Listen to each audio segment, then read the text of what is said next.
Take me to the sea, wash away my worries, let my soul be free. Take me to the ocean, take me to the sea, wash away my worries, let my soul be free.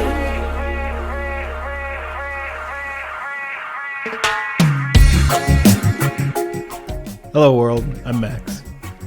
Back in IRL, I go by Curtis. Welcome to another episode of the State Copy Podcast. As always, I'll remind you to review episode 0 and its appended segments for terms, conditions, and disclosures applicable to the entirety of this content.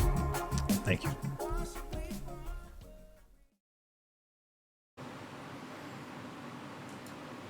Well, hey everybody, welcome to another episode of the State Copy Podcast. I'm your host, Curtis/Max. Today's guest is really a great friend of mine and relative. He's my cousin, Brandon Hemenway. This was a really cool conversation, and as I was sitting here editing it, I felt like I needed to add some additional, right up here at the front in the intro, some context for what I'm doing in the conversation. Normally, I would, there's a few points in the show where my cousin's kid comes in and interrupts him. And, I was getting ready to cut those out. And later in the conversation, it comes out, like through our discussion, what rich content that is, and insight into somebody's parenting style that is really, I would say, my cousin is bucking the norms. It's what's the word I'm saying? You hate when you can't find the word you want.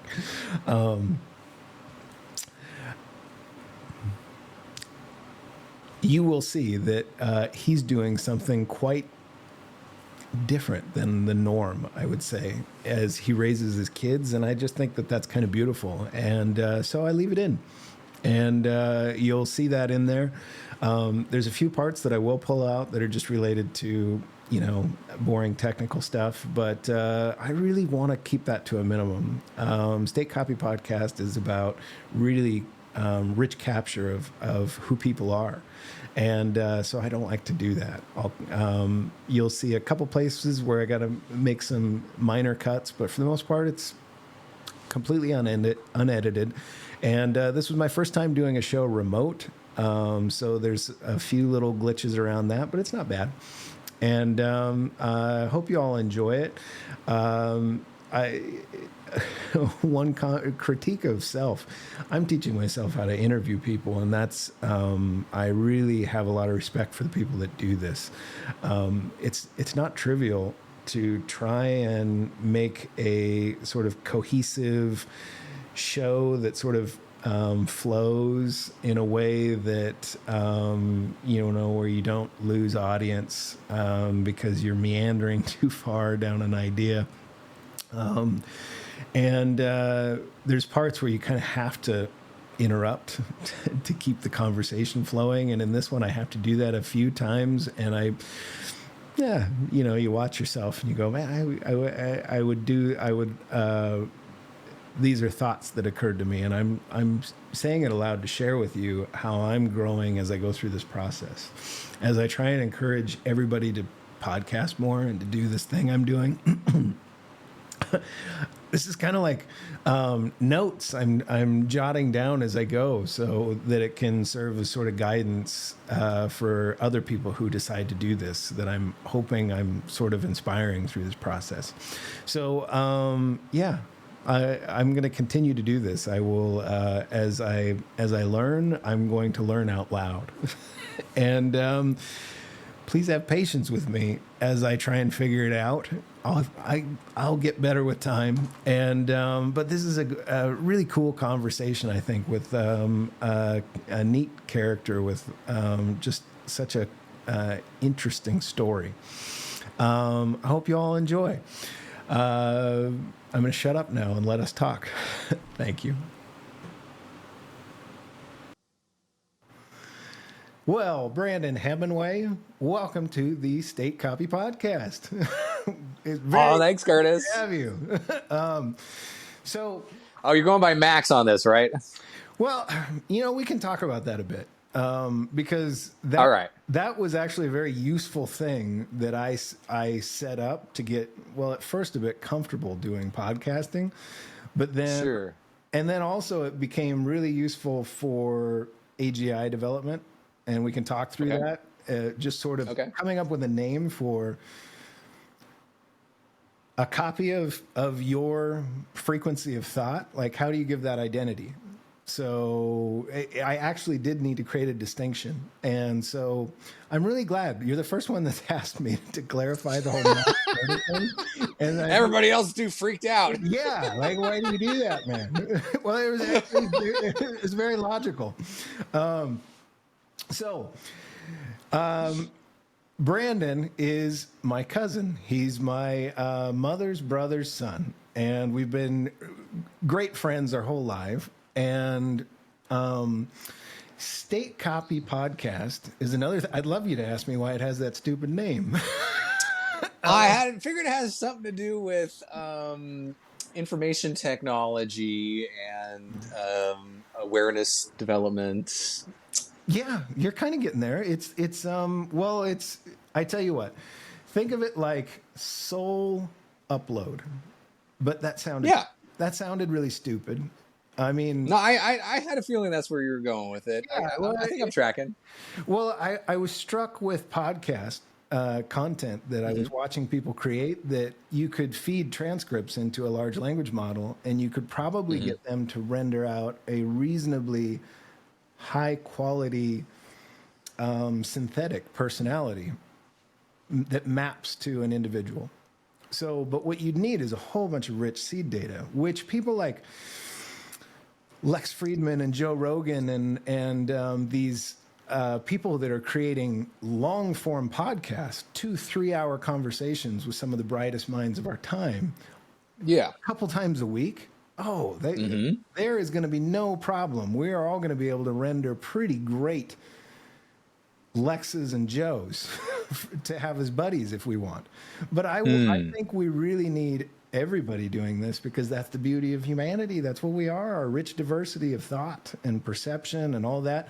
So certainly for people I deeply care about and have a lot of respect for, I'm trying to encourage to do this and even help them seed it. So through our conversation, if there's anything to this wild notion of mine, you get to use this. You can put it up there, and it helps seed your consciousness in a digital universe. It's kind of cool, and it may not do any of that, but it's for sure fun creating it. So, Well, I'll credit you for encouraging me. I had kind of been kicking around a podcast idea for a while, and not really, I don't know, not motivated enough to really take much action on it. But you kind of like lit a little bit more of a fire for me. I think I've got a message that's relevant for a segment. Like, I like how David Goggins is one of my favorite people to listen to, mostly in like snippets, right? But I like some of his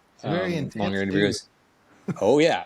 Well, one of the things I like that he has to say is, like, there's a message for everybody, and this has to do with a lot of what I think we were going to address today. But what I resonate with what he's talking about is that there are so many of us, and so many of us that have kind of like different paths in life, that there's, I mean, other people are saying this in a more intelligent way, how there's, there's terms for, like, I don't know, micro fracturing, or there's lots of segments of groups of people that are becoming more and more segmented, more finely based on more detailed, affinities and specific and subtle and nuanced delineations about different types of folks. And are you talking anyway, about, like, in how we group up and we hang out with each other? Yeah. Well, I think that, the but tools also of the like, internet and social media Right. suddenly allow us to align our right. Yeah, and it does allow you to really pick your camp, Right. And Yeah. I don't know if I that's where you're going with it, but but that's partly where I guess it's also about like, what are we here to do? Where are we at right now in this journey of our lives respectively? And like, what lessons do we have to learn? What are we engaged with? And, that's where kind of a little bit more of the focus, like it has a lot to do with what we're talking about. That's all interrelated. But so, Goggins has a lot to say that resonates for people who need to make big changes or want to make big changes and transformations. People have a very strong interest in physicality specifically. It's heavily focused, like on physical performance and well-being, or Yeah, not that was the necessarily even. intense thing I was talking about. Yeah, yeah, He's yeah, yeah. like I just run 30 miles a day guy, right? Yeah. Something like that. Probably more. He does all kinds of crazy shit. Yeah, I mean his Yeah. story is awesome, but anyway, like I have a path that I've and a body of knowledge at this point where I feel like there's something I can contribute to people who want to who want to get their exercise, for example, outside, and they want their exercise to be productive in kind of I don't know what to call it, classical sense. They want they want their labor and their action and activity to produce something, that's Okay. worthwhile, as opposed to just like running on a treadmill is great, right? But it does feel empty. It feels meaningless. yeah, well, Super I mean, boring. and there's nothing wrong with that either. I've done tons of, I've done a lot of exercise just for exercise's sake or for taking care of my body. But I will tell you, I love that. I don't do very much of that these days, partly because I'm just super busy. And it's not that I don't want to, but I feel a strong, I don't know, desire. You maybe could call it compulsion. Maybe I would call it calling to have my work, my effort, my labor result in things that I want to build, differences, changes, impacts on the world that I want to make, and it's so gratifying. To that. That is so. Yeah. Yeah. When your effort, when there's a product at the end of it, and it doesn't have to be a product. It can just be a service for somebody else that filled your heart with purpose afterwards, where you feel like, well, I made a difference for somebody. This mattered. This thing I did. So yeah, exactly. I can. That totally resonates with me. Yeah. Before we get too far down any path, I want to talk about back in the vein of uploading your consciousness to the cloud. And also the way any podcast generally starts is to lay a framework for who you are. So I'd love to for you to tell your story. And you have a really interesting, like, parts of it, up in Northern Cali and all that. As much as you want to go into it, it's a really interesting story. It's really fun. And I'd love for you to just maybe start graduated high school, and because you had foreign exchange, military, a whole bunch of cool entrepreneurial that is just radically interesting. I think to most people will get a kick out of it. So if you could just kind of walk us through the tale of Brandon, and then we can pick apart how the universe works and consciousness and spirituality and all of these really rich, cool topics. Sure. Well, yeah, for sure. So I'll go slightly before high school, I guess, because my foreign exchange was in my junior year in high school. So I've always been in middle school. I got introduced to languages by a really cool teacher, and I discovered I had a talent for that, and also I loved it. And I heard about the Rotary Foreign Exchange Program at the time. This was in '97 or something like that, and I was like, "Oh, this is so cool! I want to go." I've always loved traveling and interested in stuff like that. So anyway, long story short, I ended up in Japan. I knew almost no Japanese before I left. I had studied French for a few years, and I was trying to get to a French-speaking country at first, and I didn't end up in one of those places. But it was that was such a godsend, because Japan, especially at that time, Japan's changed a lot in the last 25 years. And at that time, it was very, very different than us. And I was blessed to be able to go to a very rural area, and get a much more authentic and traditional flavor of the culture there. Anyway, so I lived in Japan for cool. about a year. Yeah, I learned a bunch of rural area, like what, like acreage like a farming area. and farming and all of that. Oh, Yeah, that's cool. yeah. Well, yeah. I mean, When I think of Japan, I think of largest city in the world. That one street corner that's in Fast and the Furious, that's in right. every movie of Tokyo. Yeah. Yeah, so not that. Cool. No, this is out where they grow a lot of they call them mikans, like mandarin oranges, and yeah, a lot of rice agriculture and fishing, and yeah, a real small rural area towards the south end of the country, and the smallest of the 4 main islands, and it was fantastic. So I did that. That changed things a lot for me. I opened my eyes in so many different ways, and I came home a lot more whole. It was one of my first like major healing experiences.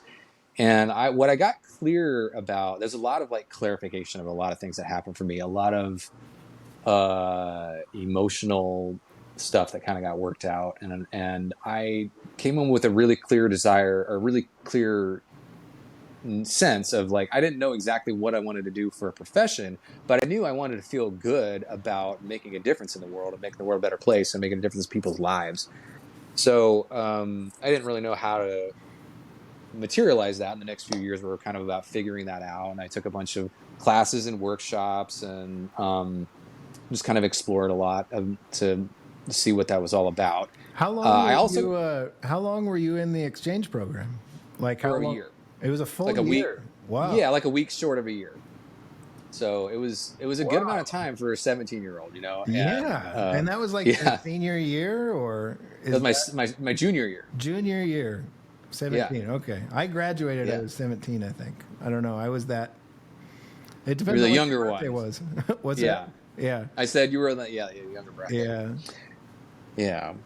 So anyway, I also didn't know how the hell I was going to pay for school, you know, and for college, and I tried a few things, worked some part-time jobs, tried to like save up money, but that was not really getting me anywhere. So the military had always been an option that I would, you know, I considered, and I was like, well, fuck, these other options aren't really working out, and you know, nobody's going to co-sign a student loan for me, so I need to figure something else out. And so I joined the military a month before September 11th. Under a very different set of assumptions about the state of the world. Right. And what was the like. Wow. Yeah. Timing. Yeah. Well, right. Yeah. Right. Holy shit. Yeah. Yeah. So, anyway, well, hold on. Let's pause 1 second here. My son is needing to get me something. Hey, my car key is in my pants upstairs. Those are in Nina's room. All right. Close the door. Thank you. All the way, please. So we can unpause now, I suppose. Simon, my oldest son, is working for me as his first job at 15 years old, and it's going surprisingly well. I'm happy. That's great to hear. But he still likes to harass the shit out of me. That's good. That's good for you, man. It is good. I've been telling Keeps people. you young. Like, well, also, you know what? The one thing Julia and I always agreed about is we wanted our kids to be competent in challenging authority, and like all from the very beginning. So we trained them to do that with us, and it's a handful. But these are definitely the kids that are going to be challenging authority as they mature into adulthood. Parenting style. Yeah, that's very challenging. I don't know. What?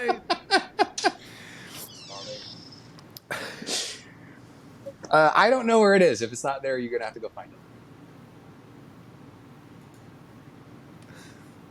it. I don't have time for this, okay? Close the door, please. Thank you. Dad's working. This isn't work. This is fun. And That's right. Yeah, and I'll clip that little segment out. Yeah, thanks. No problem. So we had gotten to pretty much you enlisted, right? Mm-hmm. But didn't you do like ROTC or something like that? Hell no, I you didn't know. I mean, you were just straight up no. enlisted a week before September 11th. Okay, That's wow. yeah, a month before September 11th, but pretty damn close. And Okay. also, like, yeah, I went to an arts magnet high school. They didn't have an ROTC program there. Oh, got you. Yeah.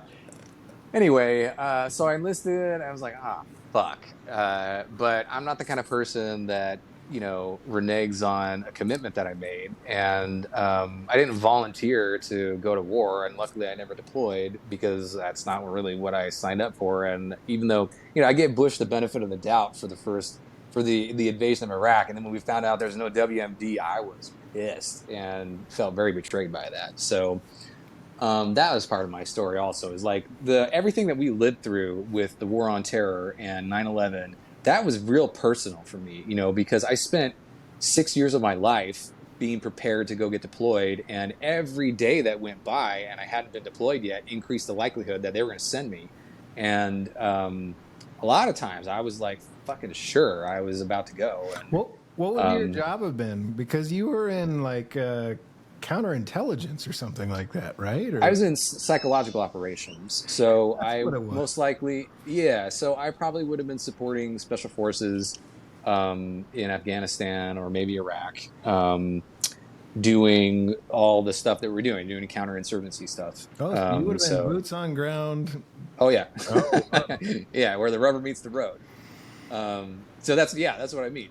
I know like people that I slept in a little tiny tent with back to back have gotten blown up, and people I've trained with. Like it's real. It's really real for me. And so anyway, that definitely heavily influenced me today. It's still and at the time.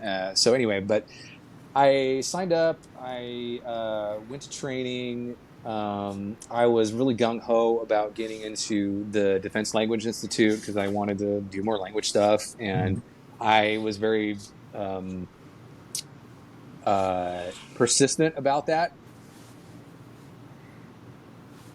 And sorry. Okay, wait, let's pause one more second here. Okay. I'm going to tell you one more time clearly. I need to talk here. You're making noises. I love you so much. You're not being quiet. Just please go do that outside this room. Thank you. Right now, please.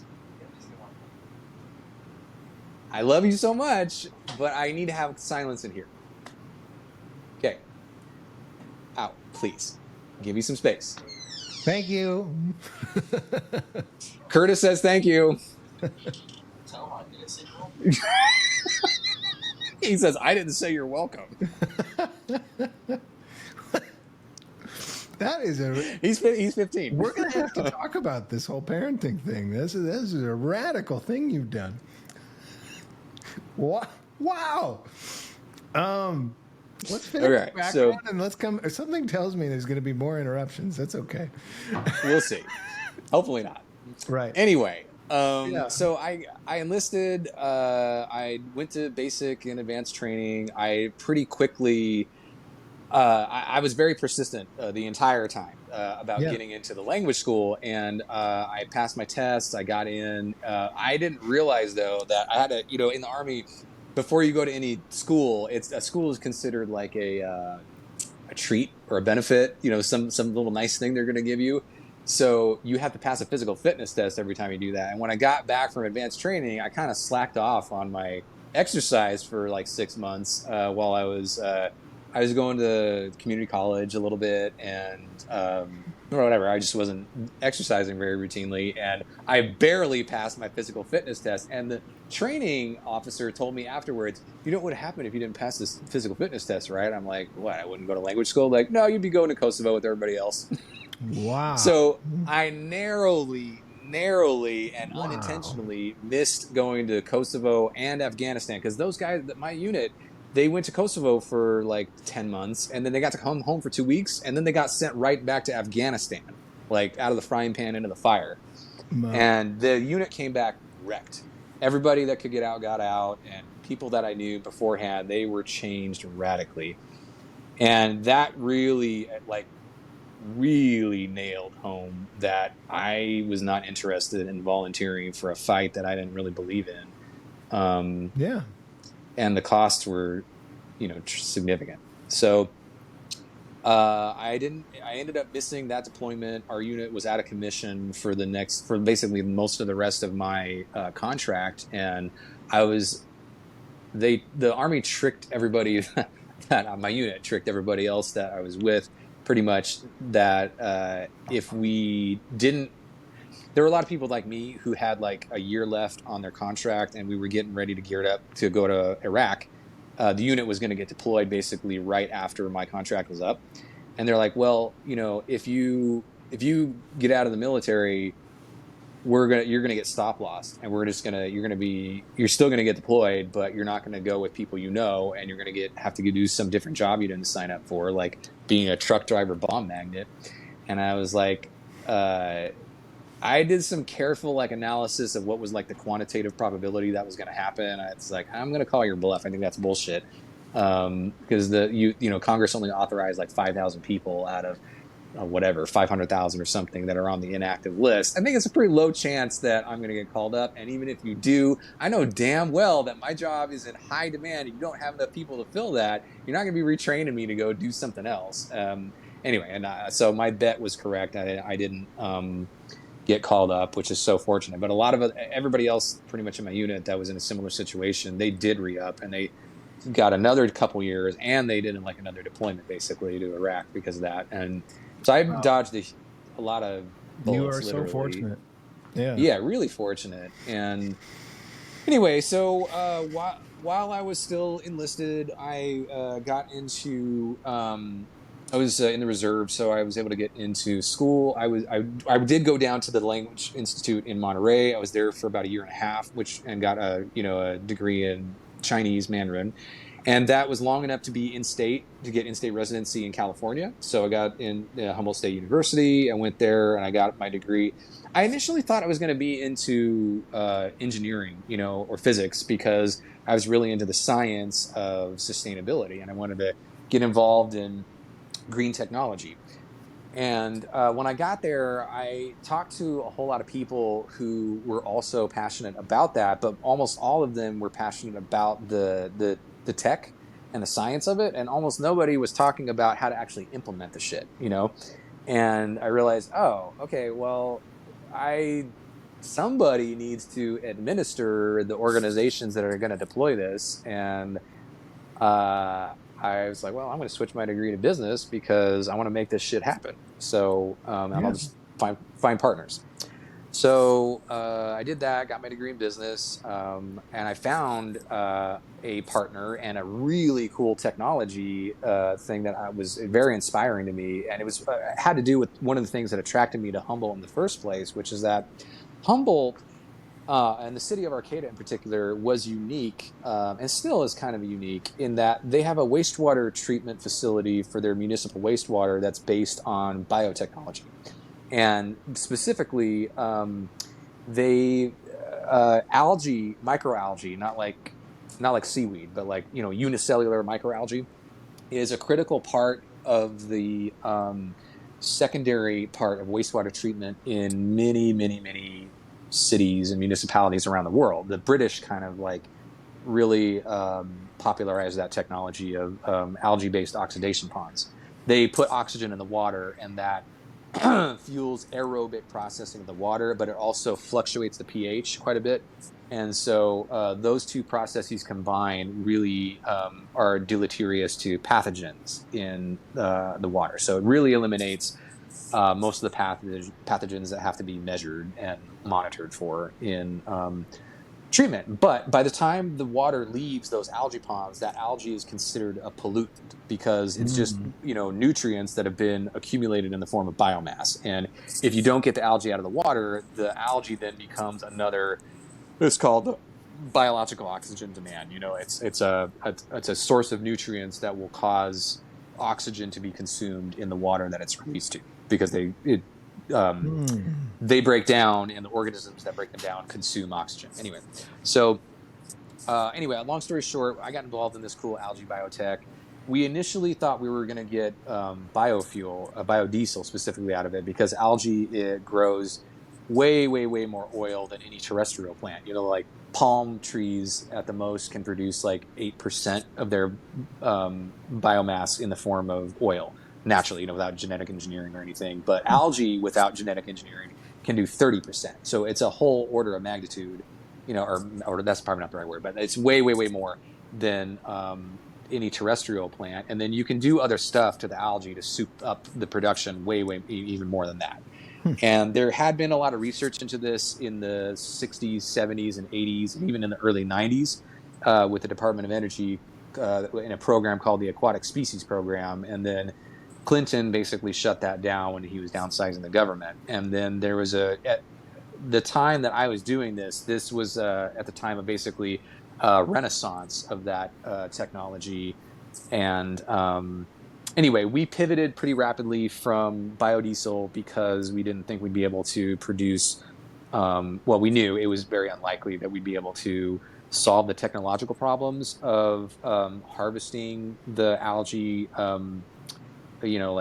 economically or efficiently just for its own sake. For fuel, but we realized, fertilizer is worth way more than fuel by weight.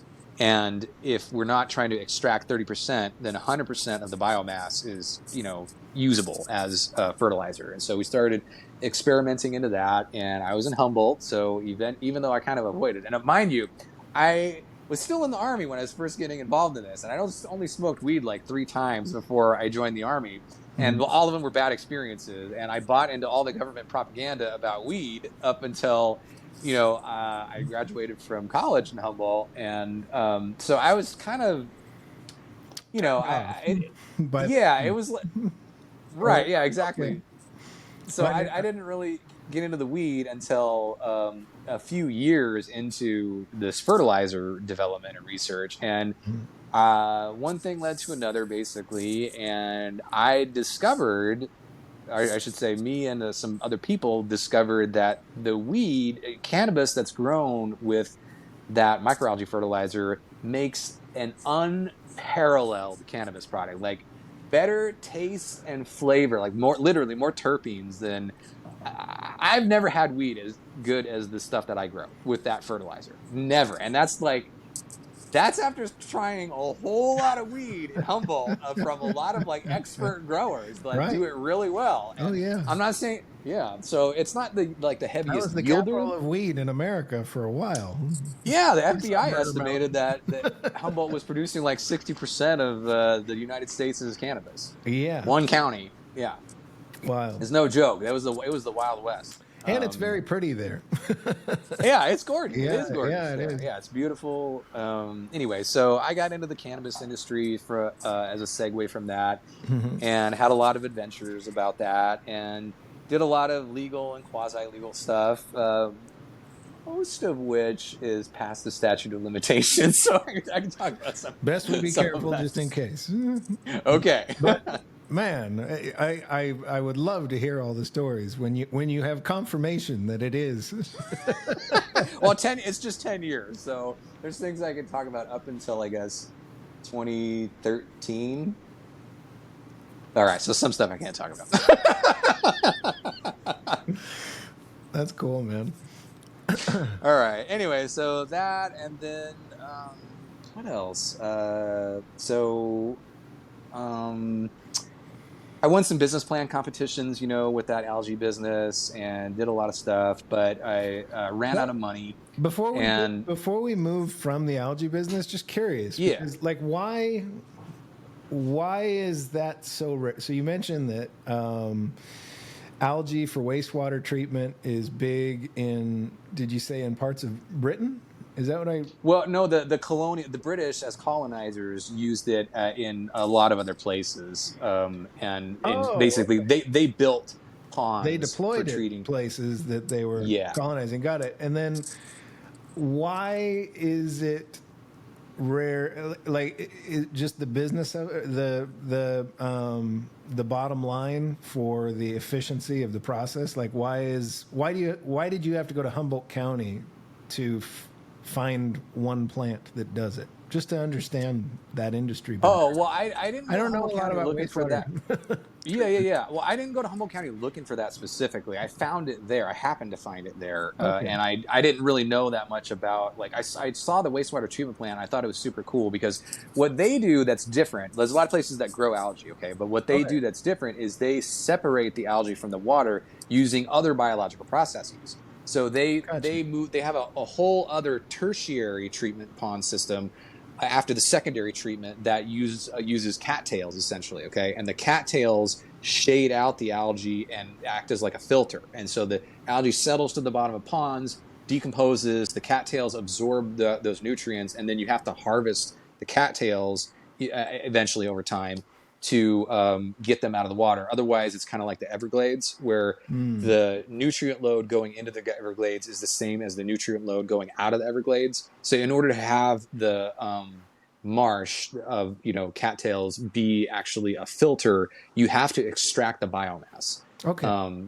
Yeah, you can let it accumulate for a while, but if you don't pull it out, eventually it's going to saturate, essentially, and Okay, and when they would extract that biomass, they just basically give it to you because it was a waste product at that point. No, they weren't even getting there. There's no, so they're I'd pulling like to cattails understand out. just for a moment, Yeah. like because I'm kind of business minded also. Yeah. I'd like to just understand a little bit of the economics of Sure. what you were trying to build, and just is there something there for algae as fertilizer? I know that there's 100%. I still got IP that I can probably patent that I just, it's another back burner thing. right. But so the basic idea is that the problem that still exists that to this day I haven't heard anybody crack this nut yet, but unicellular algae that's floating, single cells that are floating around in the water. Like you can pull kelp out of the ocean easy. You can go grab it with your hand. Yeah. Okay. You can pull cattails Comes out of the walk. water easy. Yeah, exactly. You can't pour algae, filled water through a coffee filter and get a bunch of algae. It don't work like that. It's so small. The filtration process is very technologically challenging. So there's different ways to try to do that, but essentially most of them, well, all of them that I know of, they're too expensive to do. They're too expensive for the value of the algae that you're getting out of it to pay for that process. So if you can extract the algae and charge for the cost of the extraction as part of the wastewater function, that might be a way to get around part of this. And there are some wastewater treatment plants that are specifically getting the algae out of the water in a way that you can reuse it. It's not very common though, because it takes a lot of stuff. So if you can get the algae out of the water economically, then you've got essentially every single wastewater treatment facility in the country is an oil well. Wow, that's interesting. Yeah, a renewable oil well. Wow. But yeah, and so I had big plans, like I was going to get the rights to the algae flows from lots of wastewater treatment plants in California, and we were going to go big. But fertilizer is really expensive. Yeah, life happens. Fertilizer is an expensive industry to break into. You have to have a lot of proof of efficacy kind of studies, and most of the people that buy fertilizer rely completely on the companies who are manufacturing it to tell them how to use it. It's not like 99% of the people that use fertilizer, they're going to look at the product, they're going to look at the label, and they're going to rely on the label or the schedule to tell them exactly how to use it. So if you got something that's a little different, that's not like chemical based or like chicken manure that everybody knows how to use for a long time, you have to have a full system for it and especially with like weed, for example, or like any serious commercial grower, they use multiple products. They have a whole system of producing whatever it is they grow. So if you're going to change one component that is so impactful that requires them to change almost their whole system, you have to lay the whole thing out for them. And you've got to, so you're not just asking them to buy one thing that is an additive to what they do, or you could do that, but that's a hard way to break into it. What we were doing, and what I found was that the way that the most impactful way to use the algae is like a whole system change, where it's it's like the vast majority of what you put in the soil for fertility. Anyway, so that's a pretty big nut to crack. You need a lot of money. How did it Yeah. compare? Like in your comparison, so you mentioned flavor for THC consumption. Well, let's say, but for like let's say like big farming, big wheat in the in the Midwest, United States. Like It's not. It's not ever going to that. compete. It's not ever going to compete with more common sources of fertilizer for commodity type agriculture, because it's more expensive than that. It's competitive. It's very competitive with organic fertilizers, but the concerns around what's in the algae because it's grown in wastewater are a significant issue that that adds some friction to trying to integrate it into or certified like organic agricultural process. You might not ever be able to get it certified. I had some really good conversations with the EPA and the EPA administrator for District 9, which is like the West Coast, and they were willing to entertain the possibility of distinguishing algae from wastewater sludge or like biosolids, like actual shit. And there's a case that can be made that I think you can quantitatively make the argument that pretty easily that algae is not shit and it's not biosolids per regulatory definition. But that's also something that requires like some argument and some lobbying. And even if I could get the EPA to agree to that, the USDA has the authority over the organic certification program, and they're independent from the EPA. So even if the EPA says that wastewater algae is allowable under, or is, even if the EPA was to say that algae is not biosolids, you have to get the USDA to agree to that too. And I couldn't even get somebody from the USDA on the fucking phone. I mean, literally, like those bastards wouldn't even pick up the phone, wouldn't call. Like I couldn't get through to them at all. You got to fly down there. You got to lobby to get a hold of those guys. Was not efficient, you say? Oh, yeah. Yeah. Man. Yeah. Yeah. So I'm so not all surprised of it's to hear you say any of that. Yeah. Anyway. Oh, no, thanks. I remember early conversations I had with you 15, 20 years ago, and Right. wanting to follow up on as I start to, I don't know, think about, so like these days I look at like geopolitics and macro a lot, right? As I'm trying to read the tea leaves and figure out what the hell is going to happen in markets and stuff. There's this kind of doomer who's taken up a lot of the airwaves recently, a guy named Peter Zion. And he went on Joe Rogan. He paints a very dark picture of the immediate future. Like the way he described it like a year ago is that there was just going to be famine all over the world right now because the Russia-Ukraine conflict interrupts. I think Russia is responsible for a good chunk of potash and something else. Yes. And well, not potash. It's nitrogenous fertilizers, because you use petroleum and natural gas to produce most of the nitrogen-based ammonia and that kind of thing. That makes sense. Okay, so Yeah. I mean, like when somebody describes a potentially novel way to create fertilizer that's perhaps good for the planet at the same time, my ears perk up just a little bit. Could be greater demand, and we're at this fun time, this singularity moment where technology is making new things possible.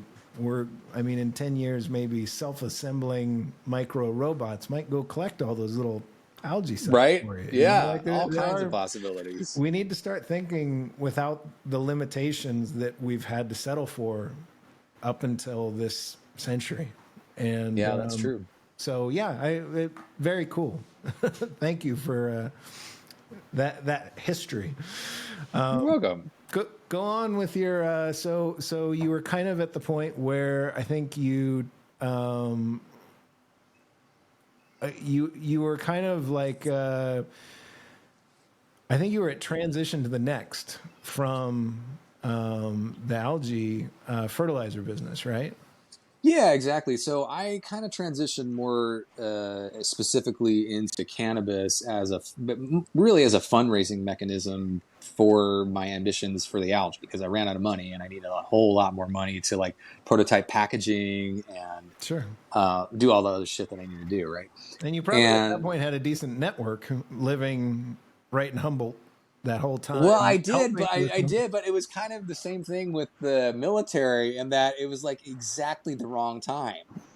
I started doing that in 2008 when the economy crashed, and everybody else that could did. So the price plummeted, and some of the key people that I did know that kind of helped out initially, they moved, and man, it was quite a rigmarole to like establish markets and roll with the punches. And I got a warehouse, and I had all these calculations for what I needed to break even and be profitable. And then the price dropped really significantly in the market, and I needed to scale up in order just to survive. And so it was like playing catch up for years after that. And also at the same time, like it's ironic. My ex-wife at the time was very more risk averse than me, and was really hesitant every step of the way to. So in that process where I'm kind of like the price bottomed out, and I need to increase production, or we needed to increase production in order to stay afloat. Yeah. All the money from our profitable venture needed to go back into it to grow it in order to do that, but she didn't want to because she was afraid of the risk, right? And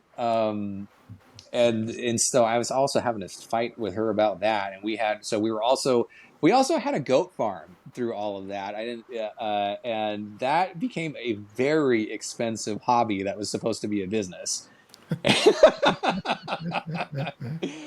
So anyway, I struggled a lot in that time of just trying to make everything work, and ended up sacrificing. And I had kids also at that time, right? So Yeah. A very full sacrificing, load. When I said life yes, happened. Yeah. yeah, exactly, Yeah. yeah. So anyway, it was in cannabis for a while, and that was it had its ups and downs, but I kind of was like, this is I need to make some changes and some moves in order to make real progress towards what I want to do. So I ended up coming up to Oregon because also legalization, that really took me by surprise. I did not think that was going to happen in the timeline that it did, and it was all of a sudden it just, holy shit, everybody's legalizing now, and I really thought we were many years away from that. And then anyway, it took me by surprise. So I went up to Oregon from California, or I should say back to Oregon, I guess, because they had the best laws that would allow vertical integration. Washington had passed legalization right before Oregon, but they banned vertical integration because they thought it would prevent organized crime from coming in and getting involved with cannabis. It's such a crock of shit. But anyway, so I wanted big money. I wanted to get a big investment, and I wanted to, just go big. So Oregon seemed like the place to do it. I came up here. It took a couple years to find somebody to partner with, but I did. And we got a licensed facility up and established, kind of. We got licensed, but we got fucked so bad by trying to do things with stuff from China. Like, my partner was Chinese, and he had a whole lot of connections both with money from China and also like products from China, right? So he wanted to I really, like, in hindsight, one of my biggest lessons learned from that particular adventure was I thought we were on the same page, but I ended up realizing we were not on the same page at all about like quality orientation, and how you if somebody hasn't been in operations of something, like where the rubber actually, if somebody's been in finance, let's say, for most of their career, they got no fucking idea about how you actually produce something of quality. That if you're going to produce a consistent quality result, you need quality tools, you need quality equipment, you got to have quality everything. You can't make a Mercedes with cheap bullshit, right? Like you got to invest in the tooling that will produce the result consistently that you want. He didn't really understand that, and you know what? I'll credit another friend of mine, the guy that I learned construction with and helped me build a bunch of my stuff in my warehouse, for really kind of helping teach me that that you can't cheapskate your way very easily into really reliable quality. You gotta buy the good stuff. Sure. And anyway, so we had a lot of disagreements, but the biggest one was around these greenhouses. We got screwed so bad. This company that he had a personal connection with through his mentor hooked us up with a really good deal on greenhouses, and I mean big, like 6,000 square foot greenhouses, right? And Wow. they were months behind schedule getting delivered to us, which was a huge impact on us on our burn rate, right? Because we were building and we made plans that we were going to bootstrap based on having those greenhouses in operation, and so having months go by with them not in operation had us need way more capital. Basically a lot of shit went wrong, and we got those greenhouses built finally after a whole lot of difficulty and way more expense than we anticipated. And then this climate change happened, and our greenhouses were crushed literally by snow. I remember And the story. This is so sad. oh, it was so sad. Oh, God, my I God. got there and they made us fucking hire this Chinese engineer. They wouldn't send us even like a drawing. There's no drawing. They're like, we don't have blueprints. What? Give me a fucking break. You don't have any instructions or blueprints about how to build these? How do you expect to market these? They wanted us to pay to fly one of their engineers out to live on the premises and tell us how to build it. The only engineer that they could get to send out with us that could get a visa, because apparently this company was an old missile manufacturer, and they were repurposing the tooling for making missile tubes into making tube steel for greenhouses. Wow. So okay. yeah, so the only guy that could get the visa to come over here is the office bitch that had never built one. Anyway, I show up one day, there's 2 feet of snow on the greenhouses, they're collapsed, and I'm like, oh, fuck. And that was pretty much all she wrote. Yeah, that was like a 100-year snow event. Yeah. Right? Yeah. Like they had not seen 2 feet of snow. You get through all of this. You get through all of the pain and trials and tribulations. You got the permitting. You've got all the gear. Yeah. The structure that protects all of it. Oh, get this. This is a cultural thing too. There's no insurance on the greenhouses, even though this is a conversation that we had. The guy's like, "Why do we need insurance?" I'm like, "Well, there's $130,000 of equipment in there, let alone the structure itself. There are acts of God." Boom, we had an act of God. Oh, Brandon. So that brought me to God. I mean, like literally, like at that point. No. When you go through those types of moments, that's the wonderful thing about life is it's like all of the really torturous, miserable shit that is hard to get through is the stuff that's memorable that you grow from and helps you level yourself up. That's certainly been my experience. I don't remember any of the parties really that well, but I remember those types of moments really well, and they're the ones that make me feel like, oh, this fucking thing is no big deal. Yeah, well, that's true. That's true. Yeah, so in a way it's very beautiful, but it's just God when you're going through it. Oh, it was painful. It was really painful, and it was a what they call a dark night of the soul, because this represented the culmination of 15 years of effort on my part to try to do something to make the world a better place. And I was like, fuck. There was no this last time. I was like, I gave it my all, literally. I was like, I before I had met my partner there, I was like really considering just being done with cannabis and done with the fertilizer and moving on to something else. And then I met him, and it was like, oh man, it's like all these things that I've been looking for finally showed up. So I threw my hat in the ring one last time, and then after that experience, I just realized, statistically, there's no way that somebody as smart as I am, that worked as hard as I did, couldn't, it just didn't, from a quantitative perspective, I felt like I could be honest with myself and say, this doesn't make any sense. I should have succeeded by now in this endeavor. Somebody's sending me a message that something's not right about this path for me. So, that was really, really hard, and I guess it opened me up to ask for help and guidance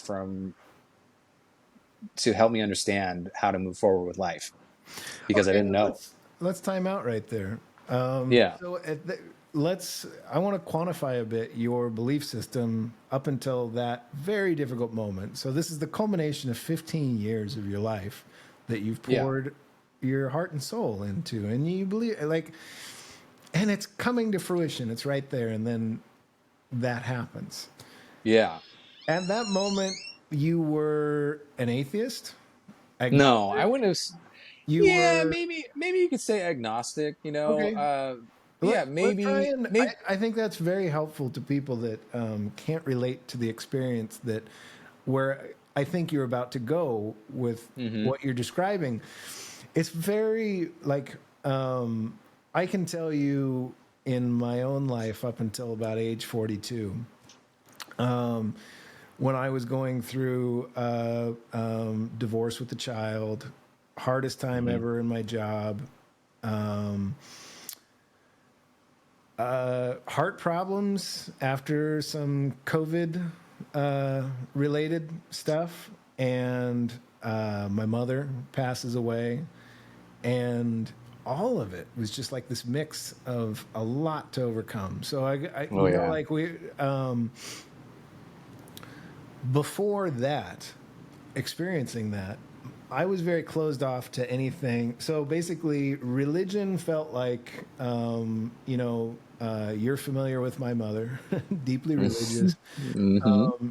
She was a woman that would pray religiously on Sunday for sometimes 3 to 4 hours. And I was with her every other weekend. And I had to entertain myself for that 3 to 4 hour block. And a lot of times I'd wonder, what is that adult doing? Is just sitting there murmuring to her, not murmuring. She'd do it quietly. It was meditative. But it felt to me like an adult that still believed in Santa Claus. Right. It felt like, and when I went to church, because she'd often insist that we go, so I would sit there and I would listen to at that point I couldn't get past how most of what is in old revered text like the Bible is a lot of story and allegory and metaphor for a lot of other different things. That's kind of higher wisdom that you kind of have to learn to read it properly, I think. And so I didn't take it at all seriously, and I was tuned in. I watched Religulous, and I was a Bill Maher fan. And if people would talk about me too, me too. And I was very hostile to Christianity specifically because of Well, and that still really exists. You don't see a picture of Jesus on the wall and anywhere you go now. Basically, it's very unfashionable to have any affiliation. I feel like it's, and I feel like it started when I was younger as a movement of maybe Gen Xers and then on to kind of push back. It was almost and then when Religulous came out, that was not an extremely popular view. And then there's just been this massive shift where now everybody is an atheist and thinks all of that. They're kind of where I was in Smarty Pants mode, I feel like, a lot. And so so I just went, so that's where I was, and it sounds like you were in a very similar place before experiencing that. Do you want to elaborate on yours anymore? Absolutely. Your mom, I want to just, God bless her. Where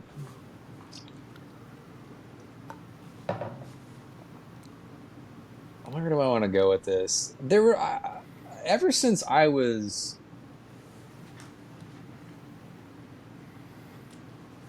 young, I've had a certain sensitivity, I think, to spiritual phenomena. And it got really tamped down. I mean, you remember my dad. He was extremely atheist or agnostic, and maybe more atheist, and very focused on everything being really practical and materialistic in a not materialistic in terms of like, money sense, but like what's the word? Philosophically, what's the term I'm looking for? I think materialistic is the right way. Like, I think we're very conditioned. Well, there's a lot of really powerful reasons if you want to grow a global economy with a consumer-driven populace. Like, I mean, you're sure about the capitalism there. It drove a massive wheel of progress that actually lifted, depending on your perspective. If you look at the fact that 1 billion people were lifted out of poverty in China by being the producers, the manufacturers, but you needed to almost condition a populace to be very materialistic and to build their lives around and weigh the value of their lives on how many cars are parked in the driveway, and you know what I mean? So I think that after World War II was very pervasive in American culture, and it kind of needed to be for the global economy that emerged to work it all. Like, somebody had to buy all the knickknacks and the doodads, and and it was extremely, like, it's in our commercials. There was no options like this where you could get television on demand, 2 hours of thoughtful people just having a discussion. It was always, whatever sitcom was on tonight, and there was 20 minutes of bullshit and 10 minutes of selling you crap. Yeah. So of course your dad and my dad and, a lot of people, like, I kind of understand it when I look at it now. Like, it makes a lot of sense to me. But, I just wanted to throw that idea in there because I feel like it's good to try and understand how we got to that point, Sure, yeah. Well, you and I are definitely in agreement that materialist perspective was necessary to build. It was a necessary component of building what has been built, whether that was a good thing or not, or like judgments about that. I think I have definitely a different perspective about that. We can put a pin on that, come back to it. Yeah. Where I was going with it more is, he was really by far the most influential factor in my psychological and philosophical development as a person until probably until I went to Japan, and even after, for a while. Your dad's a major role model. Big time, and he was a really brainy guy, right? So I often tell this story that when he would do the bedtime routine with Ryan and I, the routine was he would pull the mattress out of the camper and bring it into the living room and turn on WWF wrestling and tell us to wrestle until we were exhausted. So we were wrestling for maybe an hour or two, in the living room, watching pro wrestling and doing as many of the moves as we could on each other. Right. We would fall asleep, collapsed, exhausted on the mattress in front of the TV, and then he would crank it up as loud as he could, I feel like, and turn on McNeil Lehrer NewsHour. So we were getting programmed with McNeil Lehrer NewsHour. Wow. It's literal brainwashing. That is literal brainwashing. Holy shit. Oh, man. I feel like I don't want to take the segment out in the beginning where your son came in interrupted, because it's so interesting to see your reaction function to that upbringing. You know what I mean? It's like you taught your kids to like push back against authority, come interrupt doing a podcast. It's like, and we'll talk our way through it. I mean, it's really beautiful. Thank you. So yeah, By all means. yeah. Fun side note that I love to mention whenever I get in a room with Brandon and with anybody who I need to introduce Brandon to. When we were kids, because he was a pro wrestler, so there was a lot of wrestling. But I was always, I have a 4-year age gap on him, and while 3 years. 3 years, 3 years, but 3 years is significant. Oh, it's real significant when you're young. I always had a weight, size, like I always was winning on the mat when we were kids. Yeah, against Ryan and I. Yeah. I'm not a violent person though. I never really. But yeah, it was great to always win every. Yeah, you didn't love body slamming us. Oh man. And then yeah, now there's no way I'd mess with Brandon. He'd break me in 2 seconds. But yeah, that's fun. I remember those times. Yeah, but my point is like, so that's the influence that I had him. Yeah. And our grandmother, who, you know, for people that don't know, our family came from, so we have this very old money Republican family in the Midwest and back east. And our grandmother was the black sheep socialist of the family that hitchhiked her way to the West Coast. And so we're the progeny of that.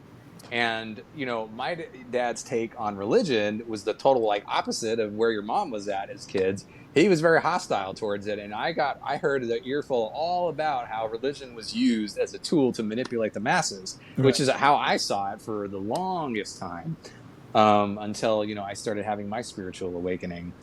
So up until that moment, I had a deep spirituality, but it was more subdued. It was, so our other aunt, Laura, describes it the same way. She would say something to the effect of like, nature is her church. And that's how I felt about it. And I still feel about that. But it got way, way, way deeper for me. And so I always had like a sense of like peace and deep appreciation for nature and this world, this amazing world that we live in.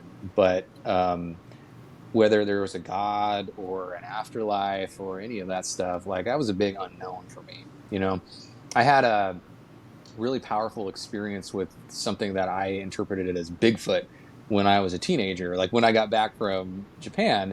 And we can go into that story, but that was like my first really, really like supernatural experience. And despite that, I didn't have like a strong sense of like what is out there, what we're doing, and just it was a big mystery, right? Sure. Let's yeah. I apologize, I keep interrupting, but I really go ahead. I do want to like I want to build a bridge through this conversation for folks that don't know what the hell we're talking about when we say things like spirituality. Like for me, just 4 or 5 years ago, like this conversation, I would have tuned out like a while. Yeah, you would have. And like, you know what I mean? The fact that you're not now is very inspiring for me. And you're a specific person that I think about. I mean, myself too, sometimes when I think about it, but the fact that you are on the path that you're on right now is a miracle, literally, you know, and it is a dramatic change of like what I thought was going on with the world, you know, and well, with you specifically, right? So sure. And so this transformation that you are experiencing gives me a lot of hope. A lot of hope. I think we're in a time where the the extreme polarity that everybody's feeling as we're in this sort of like fourth turning moment where everybody, I feel like, is getting, it feels like like humans, like if you could take all the humans in the world and you put them in a balloon and you squeezed it right down the center into two polar opposite perceptions. It's like we're squeezed, and that culturally, if you look very carefully at history, there's a book called The Fourth Turning that, if you're in macro and all that, is kind of required reading, that like shows the economic cycle through like basically these 80-year pivots of what happens when you get a bunch of humans about the same age raising children together, going through something like a World War II. And then what their children, as a reaction function to being raised by those people, how they tend to raise their children. And that's where you get this sort of wheel of time, of cadence, where and also our monetary technology is very imperfect. And it means something like the euro dollar, even though it's the first sort of truly global reserve currency. These things are sort of built with, they're a bit of a flawed tech that we've never worked out how to extend beyond a certain point, because you get this problem where the reserve nation puts its own interests above everybody else, and it sort of debases, and that's a bunch of boring monetary convos. But it does a lot of times it comes down to the money, you know, like, and when people get squished into, I mean, most Republicans, I don't want to make generalizations like this, but a lot of Republicans and a lot of Democrats think the other side is actually evil. Oh yeah.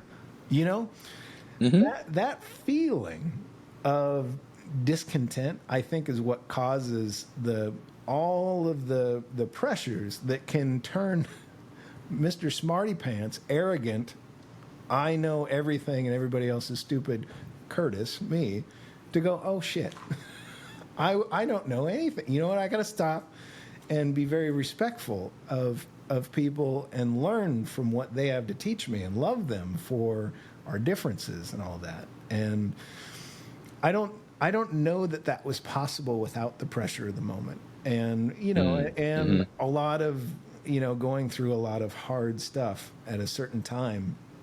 Yeah. Not similar to your experience. Well, I don't know, parts of it, you know? There's similarities, yeah. Well, you know, there's a lot of the dark night of the soul experience is really common for a lot of people. And it happens to a lot of people in their late, you know, like mid 30s and early 40s. And people used to call it a midlife crisis. But I think that's a willfully ignorant way of describing it, you know. There's a lot more work there than that. And I identify the term that some people call it awakening, right? There's the term being undone. It was always resonated a lot for me, because my experience of the whole process was like my whole fucking life fell apart, you know, in entirety. And it literally was an experience of being undone. And there's a body of knowledge and work that conceptualizes it more in those terms. And a guy I talked to, like this, I don't know, what I want to call him, the most like grounded spiritual master I've met in person, whose like energy just radiated out of him. This old guy. He was the one that first like introduced me to that term, and he's like, yeah, you know, for a lot of people when you go through this, it's much more of an experience. It's not like a jubilation. It's like it's a sense of loss, a lot more so for a lot of people. I've never heard it described that way, as a sense of loss. Yeah, well, because you're losing what you thought you knew. Back. Yeah. It is very much like how you ground yourself in your reality, and how you make sense of everything around you suddenly shifts, and it's almost like you're looking at the universe through a lens of a camera, and then suddenly now you're looking at it up here or over here. And now you can see a whole new angle. And now you got to reconcile those two and fit them together. And it just, you can't go back. It's like once this is where I think it's really interesting now when I think about movies like The Matrix and all that, where basically if you take all of the story narrative around like a simulation and all that, and you apply it to just higher order thought, where you've progressed in how you process this experience of life in a new way, it is kind of like red pill, blue pill, because once you go there, you really can't go back. You can't. I have a good friend who. One of the doorways to all of this kind of thinking was I went and studied the classics. I went back and studied Roman Stoicism specifically, heavily. And I wouldn't really classify myself as a Stoic today, but so much of it taught me that this experience is about perception, and at least that's how I process it. And we're back. That comment I was making about Stoicism was, it was actually a friend of mine. The phenomenon of a progression of wisdom sort of taking away your old life is what I wanted to talk about. And like once you take the red pill, you can't go back in, kind of thing. And I had a really good friend of mine who brought Stoicism to my attention, and he did it in the coolest way. He didn't say, "Here, you should read this, it's important." I saw him making radical, really positive changes in his life, where he was not being so material, like you described earlier. Like he kind of. He had gone through his life kind of, I need to build and put a bunch of money into a really cool car. And then when I'm done with that one, I'm going to do it again. And then, I've run out of garage space. So now I'm going to build a garage in the back of my house to do it again. And he suddenly just like something clicked after reading about Stoicism, where he let go of all of that.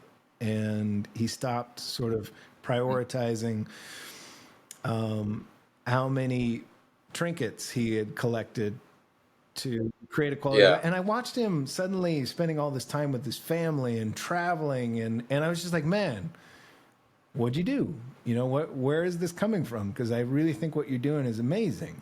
But see, the thing is like, for that individual, he can't really go back to that old game he was playing. And that's where the awakening, or and when you said the sense of loss, that's where it kind of. But I feel like the reason why I wasn't really sure I could understand what was that guy told you is because I'm thinking like it feels good to me to let go of a lot of that stuff, like it feels like progression. Well, yeah, but so I mean, the way I'd articulate it, like in your experience, is like your mom dying and your heart issue and your marriage dissolving. Those are like things that are going, like dissolving, and a lot of people would consider those like or experience them at the time as a sense of loss. And for sure, for me, like there was a lot of stuff that was like it was like I shouldn't say total, but a really powerful sense of like losing my identity, my sense of direction, relationships, marriage, time. So it's a sense of like, and I agree that like the wisdom is what, and the change in your perspective is what makes it impossible to go back. But for a lot of us, I think we get dragged kicking and screaming into it. That is a really great way to put it. Yeah, in the moment it does feel like a lot of loss. But then once it's gone and you adjust, it's like, there's life past this that is still really freaking amazing. You know? Yeah. You almost end up grateful for the loss. You might need a Yeah. bit more with your greenhouse thing, because man, shit, dude. A little bit more, but time passing. God, I remember you telling me that story, and I'm just like, man, you were right on the cusp. You were there. Yeah, Yeah. yeah. So let's get. But actually, to take it back, like to your point, like I am glad ultimately that happened, because I got a whole lot more clarity about everything, and it wouldn't have happened probably, or I don't know. I don't know how things would have played out. They would have played out differently. Probably there still would have been a sense of loss. It just would have been much more spectacular and expensive. Yeah, Brandon, could you do the Yeah. headphones again? Does that work with you? These ones don't plug in because the iPad does not have the lightning port anymore. That's what I Got it. got. Got you. Okay. No, that's all right. Yeah. Is the audio going in and No, out? it's still. It was just a little bit higher quality with the headphones, but that's all right. Yeah. I'll help you with that for the next one. All right. I can point you at the thing to get. Um, All right. so your I derailed you a few times as you were getting through your. So you dealt with a lot of loss that was significant, and then you changed. And I want to talk through. Try and. I feel like it would be so helpful for people that weren't so fortunate as to experience a very fucking horrible loss like that. And I mean it that way. Like they were not Yeah. given Yeah. the Yeah. gift that you were given to have to cope with, that let you Yeah. develop a beautiful way of looking at this experience of life that you wouldn't trade. So like as you're like you're you like I don't want to drag you emotionally through the coals of the experience of like the play by play, but you It was seeking guidance. That was the beginning of it. It was opening in a way that I had been closed off before. And I haven't really had much of what I would call a mentor experience. Um, and that's something that I still, to this day, haven't really had any single individual who I would look to and say, you know what, this is my mentor. This is the person who I've learned a lot in adulthood. Like there's the guy that introduced me to language. That's the closest I got. That was in seventh grade. For like a couple years.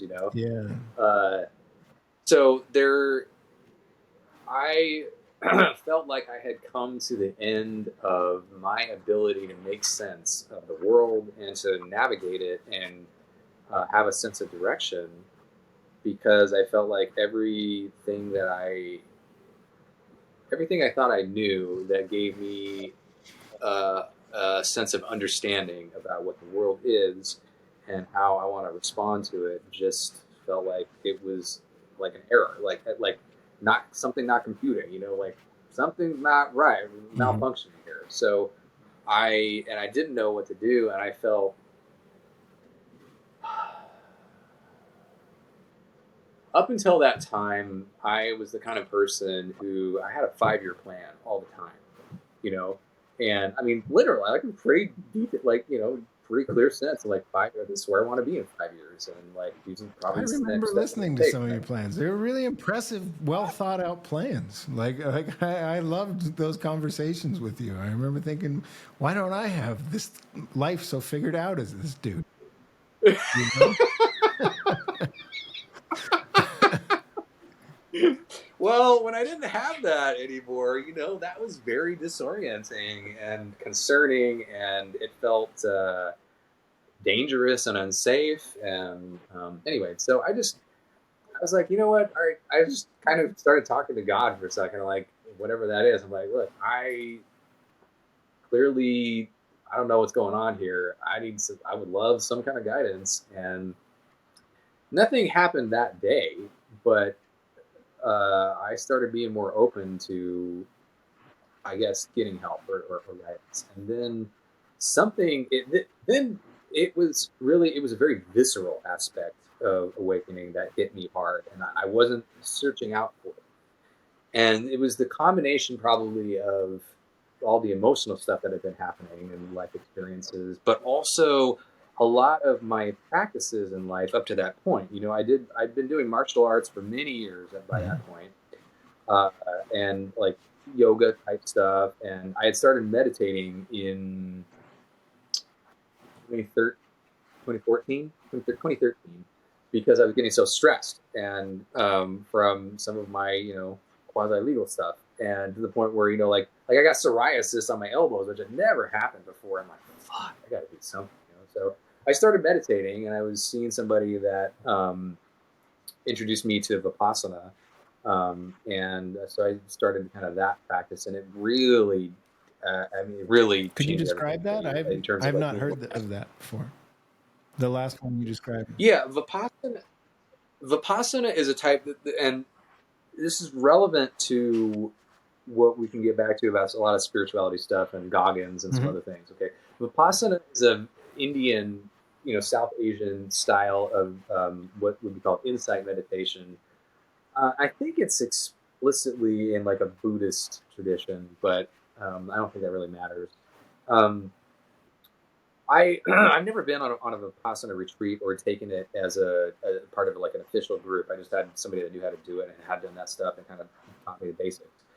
The basics are you meditate. You're doing sitting meditation, and you start with scanning your body for sensation. So you imagine that you have like a scanner that's like the size of a 3x5 card, and you start like here on your face, and you just feel all the sensation on that part of your body. And then you slowly start moving that around and feel you just scan your body slowly or as fast as you Yoga Nidra is something I learned about through Andrew Huberman podcast. And you do something similar to that to help you with finding sleep. It's like very similar to what you're describing. I've never heard the analogy of actually envisioning a scanner, but just felt like I should mention that there. Yeah. There's a lot of traditions that I think that use that kind of, yeah. So that process started to like I had been doing some like guided meditation before that, which was good, but this was different and really grounding for me, and really started to it worked, and I felt really good after it, and it tremendously dissipated stress, and I was able to handle all the stress that I was dealing with because of that. My point, the reason I bring it up is because these are practices that are part of enlightenment traditions, or spiritual pathways for a lot of people around the world. I didn't really do them with the intention of seeking enlightenment or seeking any kind of awakening like that. I really like martial arts for a lot of ways. I always wanted that spiritual aspect of martial arts, but in the United States and even in Japan, a lot of places, like it's very rare. Number one, because our culture is very xenophobic, and there's a lot of fear around any kind of spirituality that's not specifically biblical. So I never found a school that was willing to teach that until later in life. The spiritual part of martial arts, and I did a lot of like yoga and dance and things that also included practices that are that have a relationship, an impact on that dimension of life, the spiritual dimension. But I wasn't really delving into that, and then I had this experience with my partner at the time, and it was terrifying because I didn't know what was happening, but something opened up, and all of a sudden I could perceive phenomena that I had not really been able to perceive before, and that was like really the pill moment, or the going down the chute. There was no turning back after that. I mean, I saw, I could see things, like my partner Vanessa had grown up in the extremely religious Christian conservative background, but specifically the charismatic church, right? So like laying on hands and healing and all kinds of weird stuff that before, when she would tell me about some of these experiences before this happened, I was like, I'm sorry you got brainwashed. Bunch of adults still believing in the Tooth Fairy and the Santa Claus. Yeah. Right, yeah. So I didn't really, Yeah. feel that. But then something happened, and I remember we were talking, and I had this sense of like, you know what, I feel like we've been out of spiritual alignment in this household, and you've had a lot more training in that experience. And I was explicit about I want to invite your leadership in that area and kind of getting that more into alignment in our lives. And then when I said that, like moments later, it was almost like she inflated like a balloon. It was like this, something came up from below, from like her feet, and it filled her body in a way that I could visually see. And not only did it fill her body and her whole demeanor changed, but there was this feel around her 3 feet out from, it was like a cylinder, of like clarity. Like that's the best way for me to describe it. It was like almost like a distortion, except like the opposite of distortion. It was like more clear in this cylinder, and it had a gradient, as in it was like more intense right around her like body, and then it like faded out as it got out like 3 feet, and I could see it. I was like, and that one of our favorite movies when we were a kid, Ghostbusters, right? Like when some of these people, and there's a number of movies I feel like from the 80s that express this, like when somebody gets possessed by a god or by a demon or something, like all of a sudden their whole affect changes and they're like she was radiating power. Wow. I mean, in a way that was palpable, and like I was just terrified, because up until that point I've only perceived power as something that can be weaponized. Yeah. So we I were was like, both very like. There's something about parts of how we were both raised. I think were like mom's side of your dad's side of the family.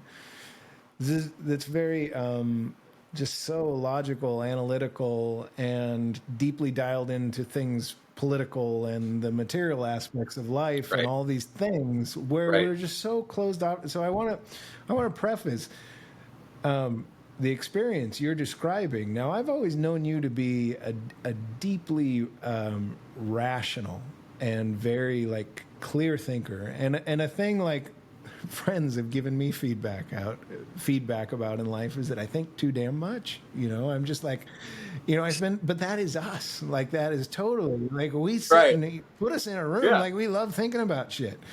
Like, and we will not lie to ourselves. Like that is part of it. Like you got to be honest about, and we will not let ourselves bullshit ourselves. So when you tell me you have this experience, I authentically believe that, and I can speak to just years of knowing you as a very deeply rational, analytical, careful thinker. So right.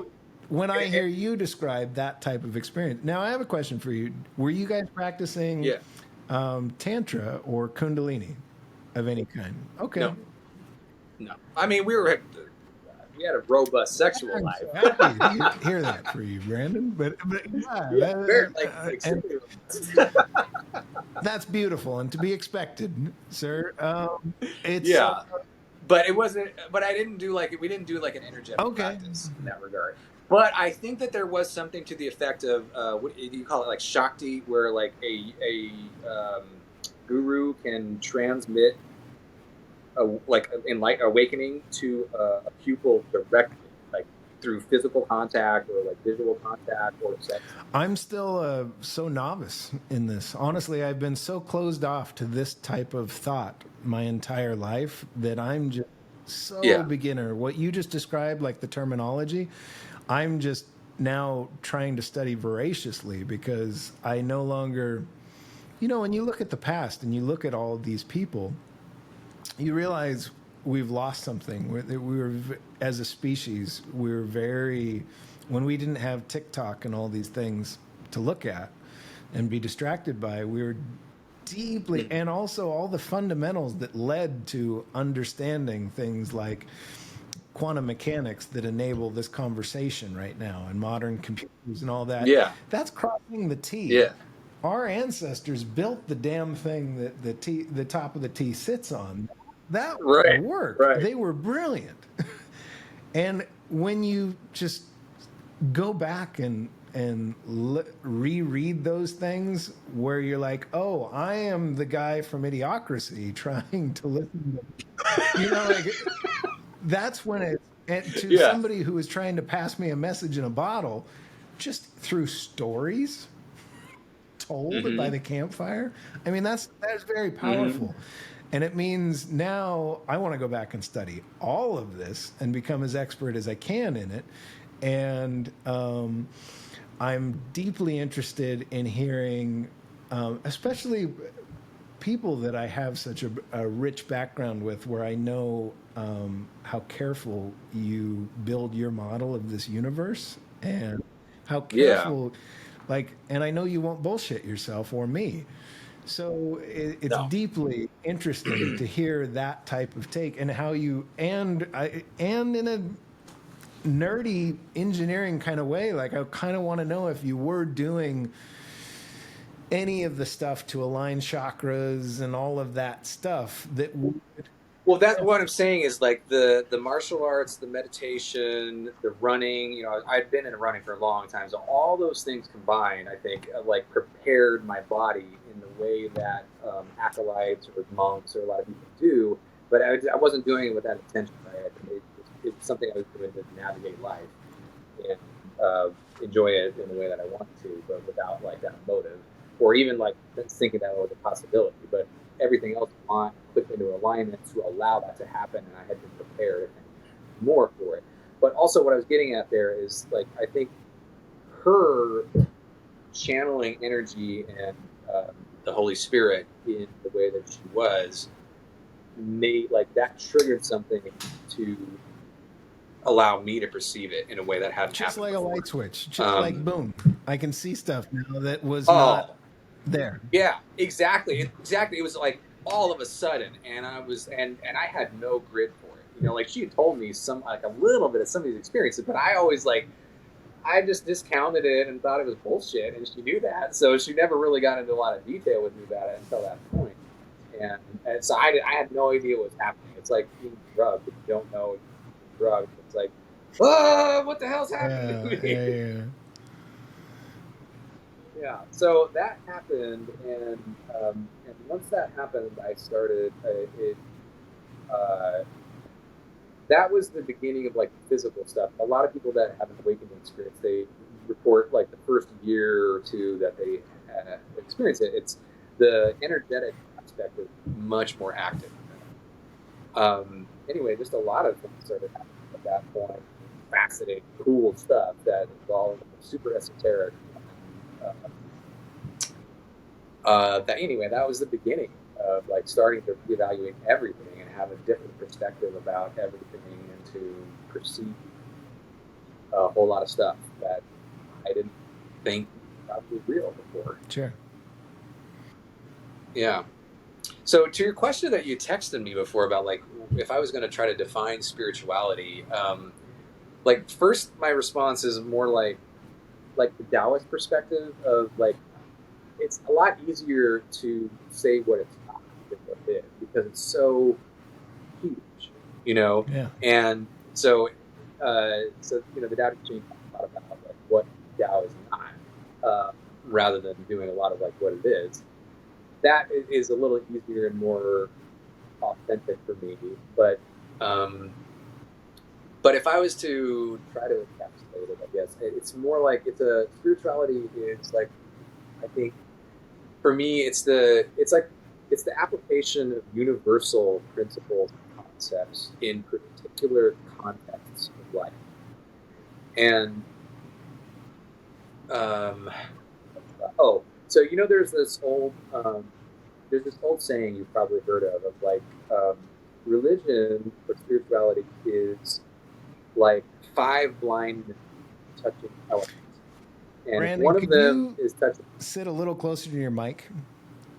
Okay. Yeah, Yeah, for sure. the way you were sitting before, it was easier to hear you on your new gear. Okay. All right. How Yeah, about that's now? much better. Could you go back and just Okay, good. say what you said again? Yeah. Yeah, absolutely. So the part about the five Yeah. guys. All right. So there's this saying that you've probably encountered already that I think it's an Asian thing. It's something to the effect of like religion and spirituality is like five blind men all touching a different part of an elephant. Huh. One of them is going to touch the tail and he's going to say, God is like a snake or a rope, you know? And one of them is going to touch the leg and going to say, God is like a tree. Yeah. And, you know, so like they're all they can do is talk about it with, from their perspective and what they're able to directly perceive.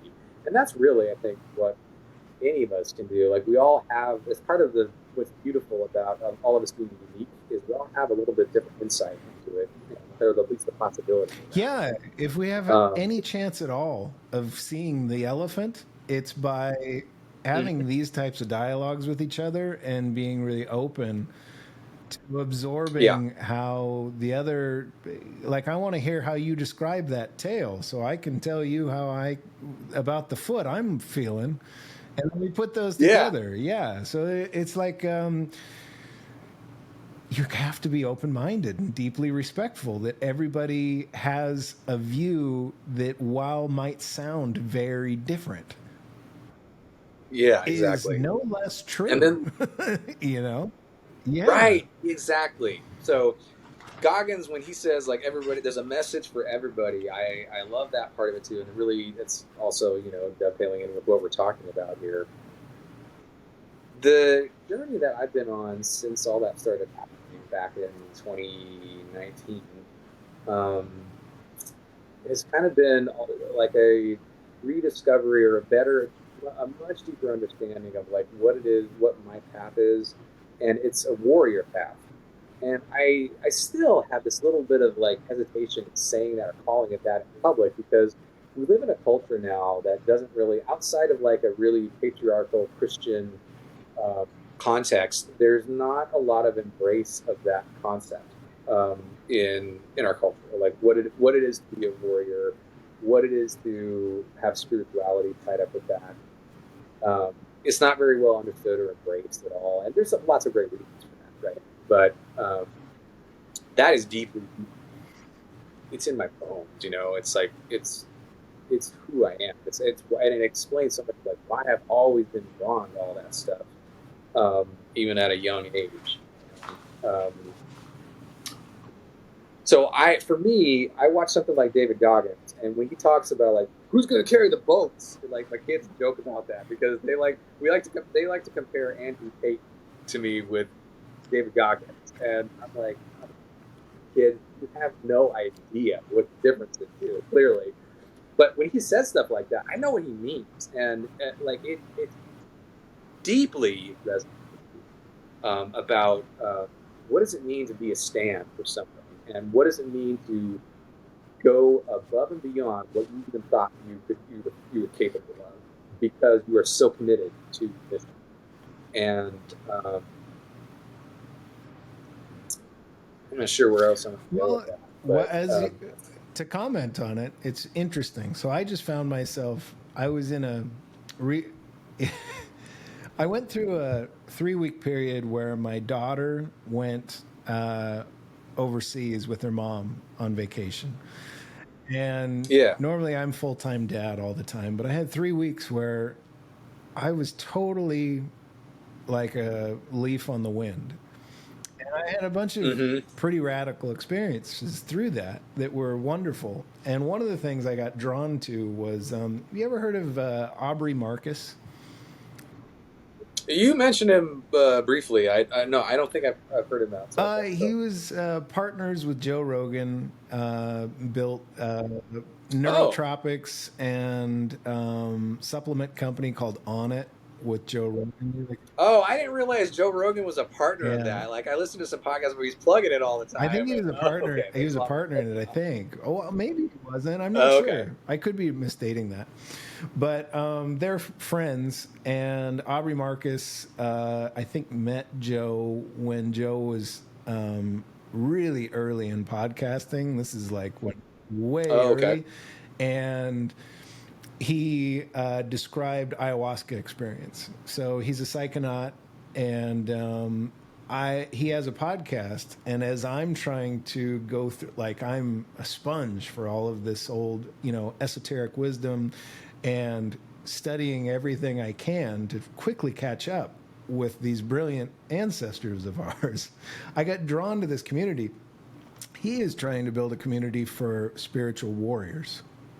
Very Oh, much like what you really? described. Yeah, like I think you would have been way at home at this. So I went to a event they had, and I mean there was a sweat lodge as part of it, where my understanding of that process is you're in an extreme sauna for hours potentially, and you develop a deep connection potentially with your deity, however you define it, through helping you find the strength to endure that experience.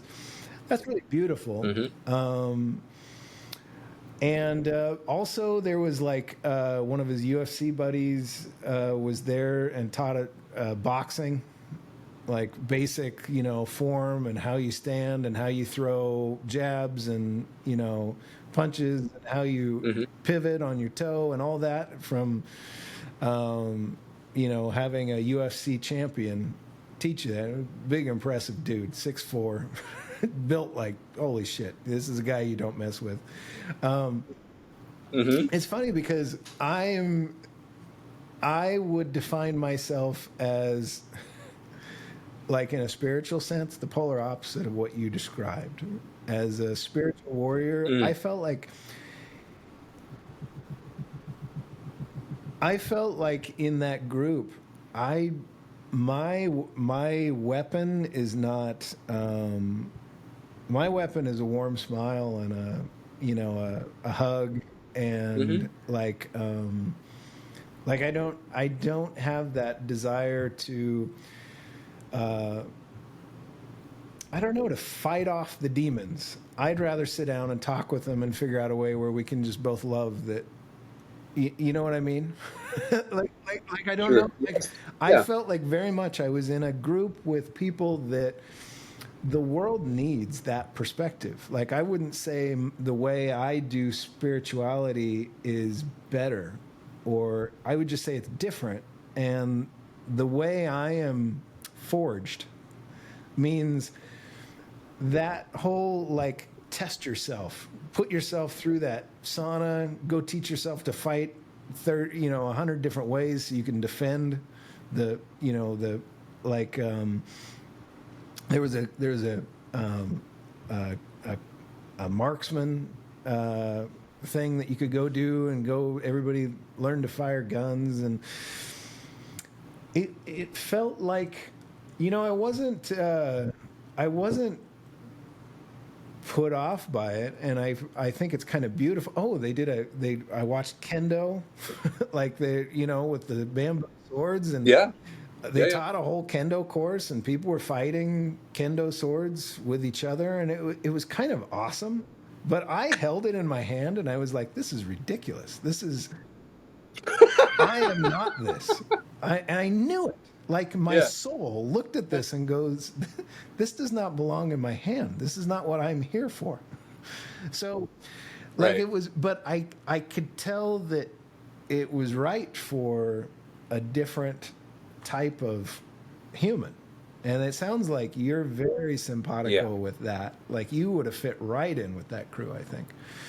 And Mm. that's where, but I would, again, I love the dialogue with that.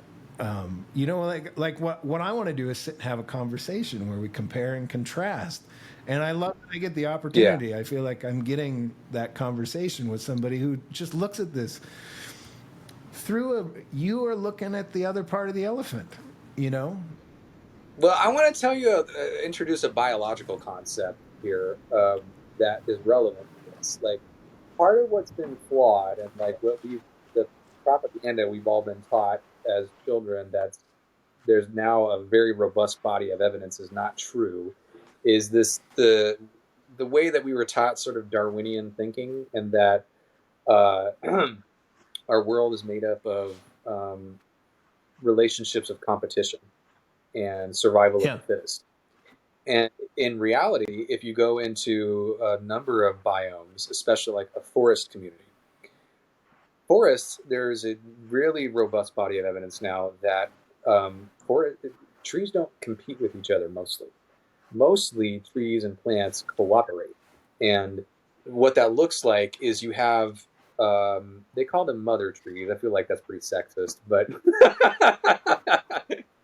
I feel like father tree is just as relevant as mother tree. But you got a large tree.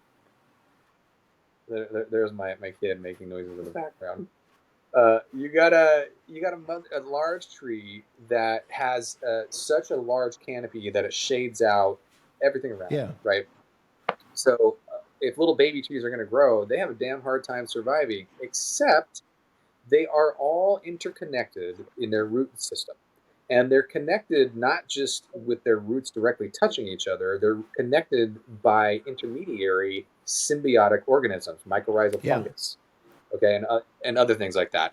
And what's clear, I can talk about a different perception about that a subtle perception that allows it's a much better cognitive sense of what's going on. But we can measure the chemical and electrical communication that's happening between these organisms inside a forest system. And we know that bigger trees that are more well established share nutrients and water with smaller trees to assist them in growing because they need it. And they send communication to each other through this network about what's going on. And they assist each other. And likewise, that I think we're in a community where our existence is so much. What's real is that whether we're talking about growing food or saving our planet and our ecosystems, or we're talking about our human biomes, there is much greater resilience and strength and joy in diversity. Yeah. And polyculture. Mm-hmm. Yeah, we are. We're so much richer as a collective species. Like what we are is so much greater as we hang on to all of the rich diversity of our perception, like our souls, however you think about it. And it really is wonderful when you get yourself to a place where you realize you're not everything is so wonderful when you love the differences, where you and you see that the contrasts. I tell you what, I was listening to Sam Harris talk about religion on a podcast yesterday. It was on Chris Williams' podcast. I don't know if you're listening to a lot of Sam Harris, popular. I've once or twice. I'm not super familiar with him, and I can't remember many details about him off the top of my head. He's known for being an intellectual that debated religion with Jordan Peterson several times in a real public, like in a booked theater kind of thing. Right. And sure. He right away went to the place where he was talking about how, like, in religious texts, we can tell like a human wrote them. And I swear he sounded just like me 5 years ago. You know what I mean? Where I'm pointing at how all the obvious flaws, right? Right. And then I'm just going, I'm so grateful for the Bible, the Quran, the Kabbalion, all of these things, because they taught me what questions I even want to ask. You know what I mean? Like even if a religion doesn't even if somebody else, how they solve these really complicated questions of spirituality, that give you purpose and meaning and some logical framework of understanding this experience of our lives. Even if somebody does it radically different from you, it's so fucking useful to hear Yeah, I agree. I agree how they completely. do Yeah. it, because then you can Mm-hmm. sit and go, well, that part rhymes with what I do. This part Yeah. sounds different, but it doesn't mean I'm or they are right. There is No, but if you can weave it together where it's all telling a rich, beautiful story. well, exactly. Like the language of frequency, I feel like resonates with me a lot more. And like what I hear, I identify a lot with what you're talking about. And there's like three disciplines that I are kind of my go-to right now at this leg of my journey. And it's one of them is Ki Aikido. I mentioned that to you before. One of them is the Course in Miracles. And what's the third I was going to reference? Blanking. There's a lot of them, I guess, but When you those think two about especially. it, send it to me, because I do want to look at all these. The the Aikido, I don't know, like I've had some exposure to martial arts where it's like forms from Kung Fu. I remember like you had to do that to belt up. Like that kind of thing Yeah. is me, like where it's like a meditative thing where you're using your body in a, like that's cool with me. But the kendo sword is never gonna feel right in my hand. I am not that. I am our community talker guy. You know, I'm not the. Maybe in a past life I was the sticks guy, but now I'm not that. I don't know. Well, we can talk more about Ki Aikido and like why you might. I still think that you might find it pretty appealing because there's a lot you do without weapons with it. But the most important thing about it is it's about spiritual alignment and energetic alignment as a an actual like practiced manifestation of that. And that particular school is different than most. Like it's a game changer for me because all of the different martial training that I've done before is about how to kill fundamentally. Yeah. And not just how to kill, but also about how to like visualizing like I'm going to be hard, I'm going to be tough and vicious, and I'm going to fucking end you. And that's a real different vibe from practicing telling yourself I'm a fluffy marshmallow. I'm light like a cloud. Yeah, Hey, that's friend, my come jam, on Brandon. over. That is, Glad you're practicing a martial technique. yeah.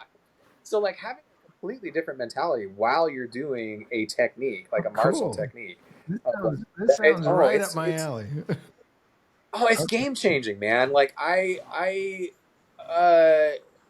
it's completely transformative. And the key thing I'm getting at is in this school, you cannot do the technique. You're not doing it right if you haven't aligned spiritually and energetically. You're not doing the technique, and you get corrected on it all the time, and they can tell because when you develop some sensitivity to it, it's really easy to perceive it. You have to align in order to do the technique. It doesn't work if you don't do that. So it's really there's a lot of things I love about it, but what I was wanting to address is when those teachings rhyme with or echo or resonate with other teachings that like express the same ideas in a different way or a different context, then I experience amplification because there's two things putting out the same frequency and they amplify, right? Yeah. It's like they harmonize. So it really yeah. For me, I love that old true and truth where I feel like when I get somebody else's perspective but it's similar, like you're describing. Suddenly I'm seeing something instead of in 2 dimensions, I'm seeing it in 3 dimensions with all kinds more data. You know what I mean? It's beautiful. Yeah. So what the second one you mentioned, I don't remember you telling me about that one. So A Course in Miracles. All right, this one is gonna terrify a lot of people that are Christians or identify as Christians, because they're going to consider this all kinds of the work of the devil. But back in 1960s, sometime, I can't remember when exactly, but in the 60s, there's this Jewish psychologist named, her last name is Helen Schuckman, I think, in New York, started channeling Jesus, like, or maybe the better way to say it is like she started receiving communication, and this was just like to the best of my knowledge, she wasn't like an esoteric practitioner of anything. She was just a New York Jew, a psychologist, doing her thing in the '60s, and just all of a sudden started receiving stuff, and so she wrote it all down, and that what she channeled became the Course in Miracles. But when you, at least when I read it, like, it's got the book itself has got a vibration. You can feel it when you touch the book, and sometimes, like, when I read it, like, the words literally, they it's almost like they're holographic, like they jump off the page. It's very, very potent for me, and so the idea is that this is essentially another testament of Jesus that came through this person by channeling. And let's talk about that. So again, we want to keep this. I feel like there are a lot of people who have already jumped to this place of spiritual belief and thought, and growing their view of what this experience is.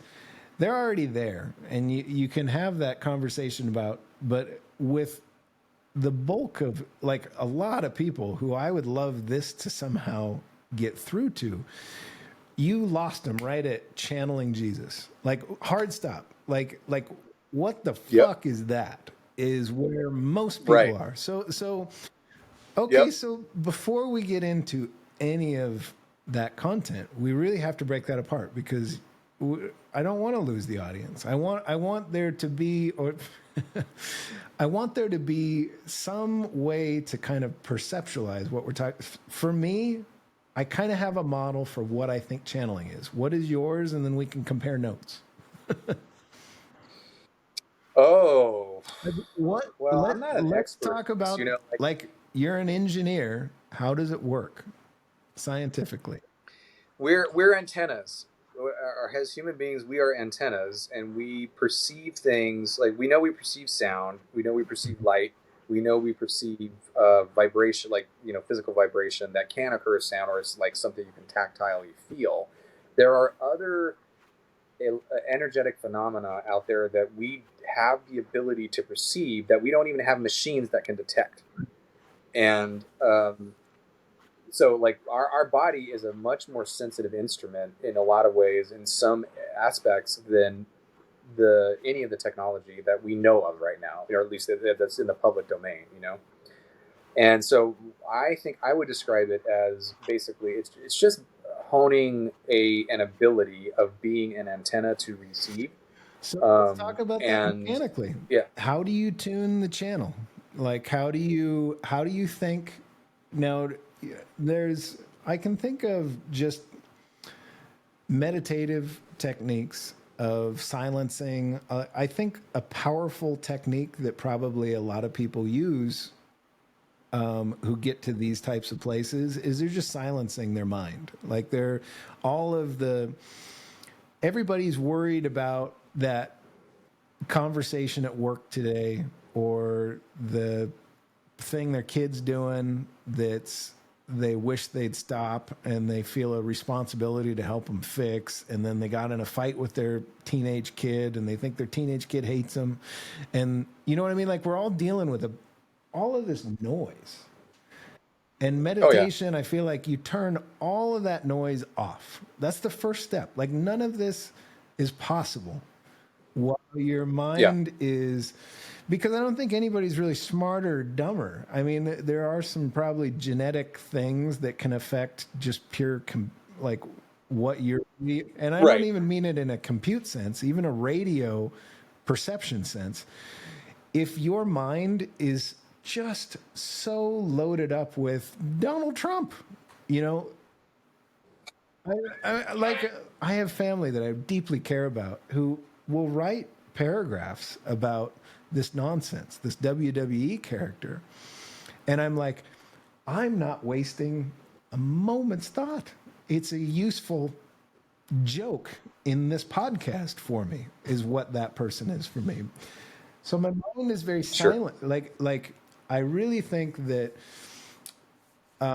if you want to, for a moment, go back to when you were a child and you could learn new stuff, you know, like where you could look around and not think you already knew what everything was, and you could listen to somebody who's had profound experience and has a beautiful story to tell you about maybe something that you could really benefit your life in listening to a character like my cousin Brandon here. You really have to, like, I really think before you can really get to, and that's where maybe in a future conversation we go through a lot of the advanced experience you have, but I really think there's a huge benefit in just how the hell did we get to a point where we could even consider that, where we could have a serious conversation about channeling Jesus, let's say, and think, you know what I mean? Like you and Yeah. me, 4 or 5 years ago, that was impossible. That was a non-starter for both of us, you know, Right. Yeah. completely. So Yeah. quieting the mind. What else? Yes. How do you think about it in a, like, a logical framework that is not adults believing in Santa Claus?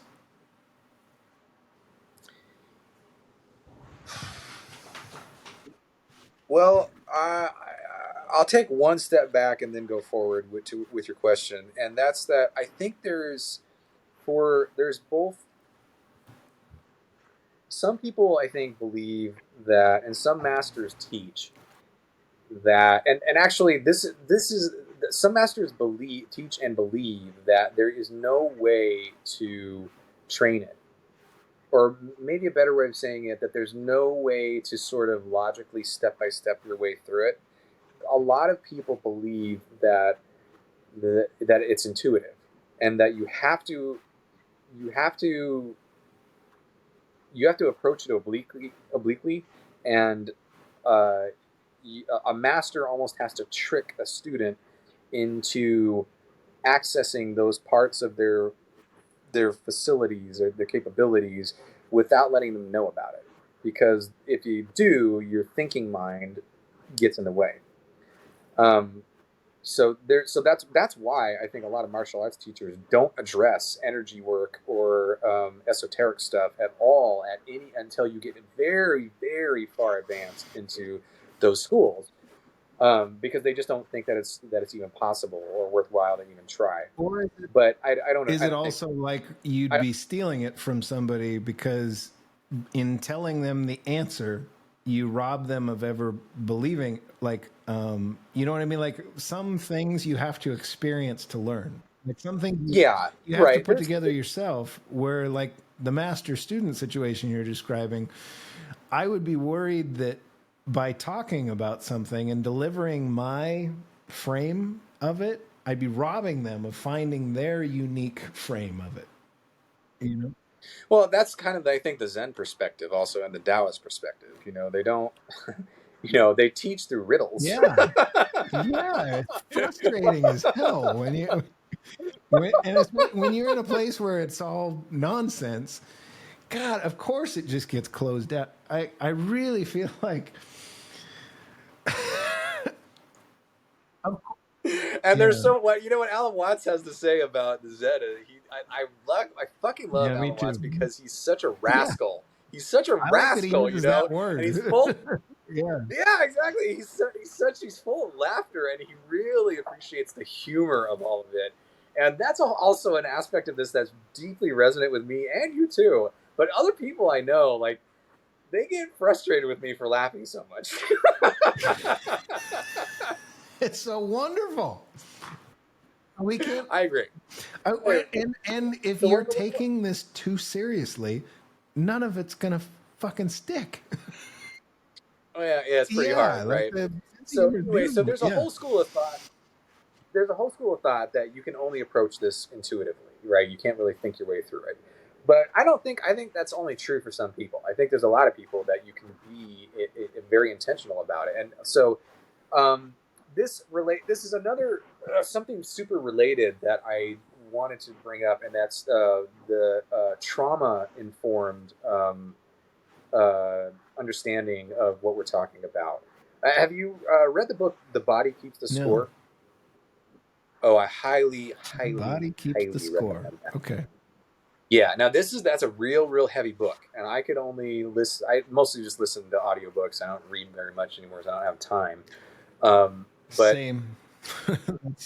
yeah, but the Body Keeps the Score I could listen to for like 45 minutes at a time because it deals with trauma, like people, and it's written by a very very renowned psychiatrist. I don't know if he's considered a psychologist or psychiatrist, but he's led institutions. You know, he's got a PhD and a MD, and he's written tons of papers. And anyway, the guy that wrote this book it's a very very well known book.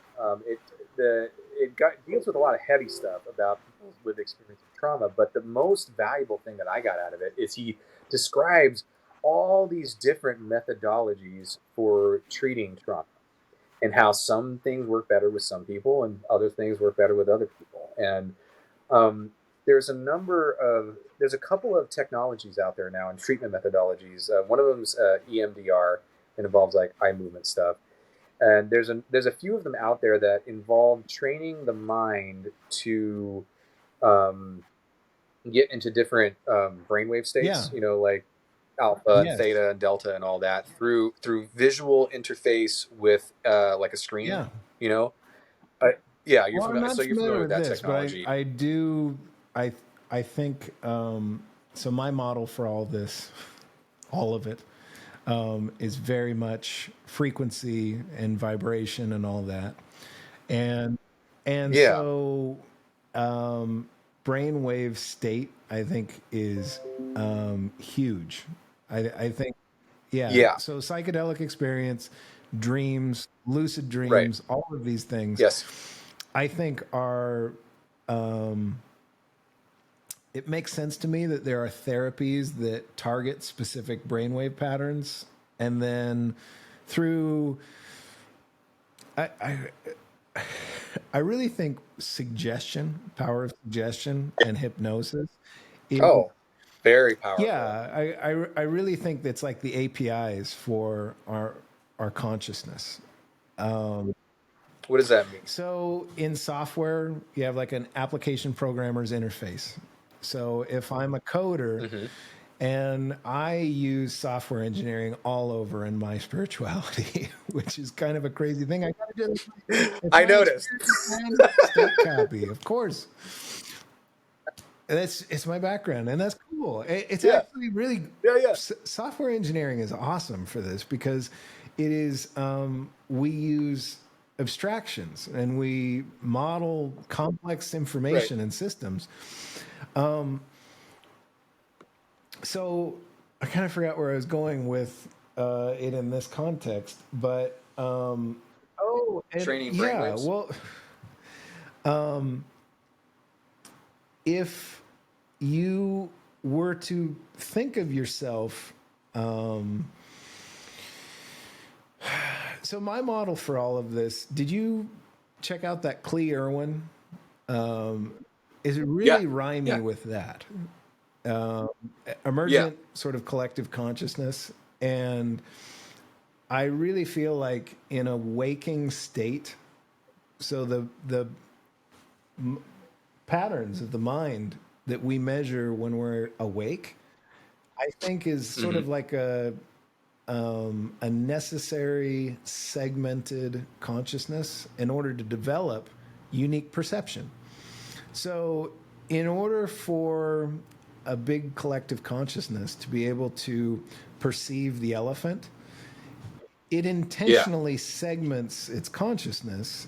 Like if I were to code a thing like this universe machine I'm writing in, I would segment consciousness and I would create a whole bunch of different variable weightings so that a whole bunch of unique perceptions that were useful for getting a 3D rendering of the entire elephant was possible. Yeah. Right. So sleep, alpha, beta, theta, all these states, it looks like to me all of this would just be like when I dream deep cycle, I feel like that's just straight upload. It's like if my model for this, if there's anything to it, it's just but as I look at it and I compare it with like that Clee Irwin, I think it fits really well to where like in a sleeping state, that would be like a connected consciousness. And when I think of, when people talk about like Christ consciousness, I think about it as just the hive mind. That's Christ consciousness for me is all of us thinking together in consensus. Yeah, there's this. I think my hunch is the same. That there, I feel like what in the Course of Miracles, for example, what Jesus is talking about, maybe by the extension you say what he's talking about in the Bible with the rapture, I think is the maybe what you're using is similarity. Your audio's getting a little rough again. Oh, let me get a little closer. Way better. So I think that there is something to happening where there's this really great book. I'm forgetting the name. Julia gave me this book. It's so good. I gotta send it to you. It's I think it's called The Secret Teachings. The Secret Teachings of all of plants. Ah, okay. Haven't heard of that one. Yeah. So check this out. This is real brain. I think you're gonna love this book. I've only like dug into like the first chapter, so it is awesome. This guy talks about how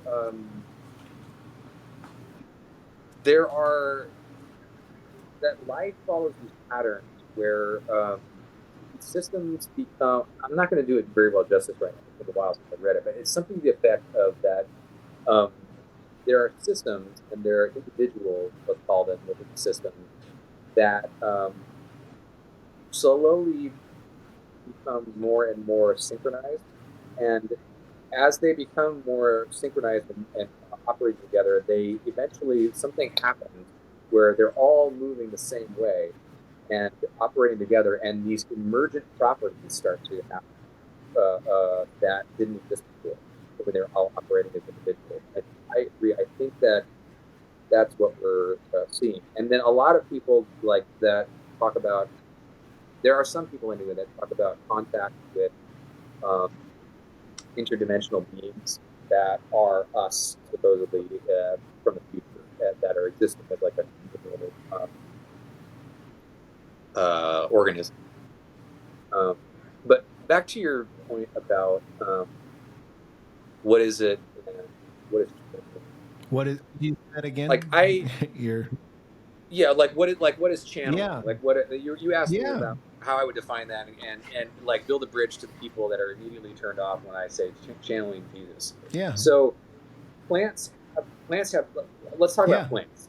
Plants have consciousness. Plants have intelligence. They have, and I'm not talking about some fucking theoretical thing that we model based on chemical stuff that we observe. I mean, it's real. You can psychically connect with plants. They will tell you jokes. They're extremely intelligent. It blew my mind when I stumbled upon it. But I've gotten to the point where I think I could teach how to tune into plants, how to it's not so much channeling them, what I'm talking about. It's like tuning your radio to their frequency and being able to then engage communication over that frequency, like radio communication. I think that's really helpful. And what you just did there, where you described it in a you created a thought model for how to understand what you're doing when really like you're tuning a knob on a radio that lets you suddenly. So when I told you because we had this conversation a little bit in text, and and that idea kind of resonated with me because I feel like with marijuana, I use an interval sort of protocol for myself where I keep myself permanently very low tolerance to where I don't use a lot. A lot of people will do like a microdose, or they'll pretty much make marijuana part of their just daily routine. For me, I do like 2 weeks, none at all. Mm-hmm. And then I'll do, it used to be I'd do about a week and a half. Now it's more just like 3 to 5 days maybe, where I'll go heavy for me, which is not very much. But I'll use sativa to develop a thought or to do contemplation work on, I'll watch some beautiful podcast where somebody puts an idea out there like what you're talking about with how and I'll really try to consider it deeply.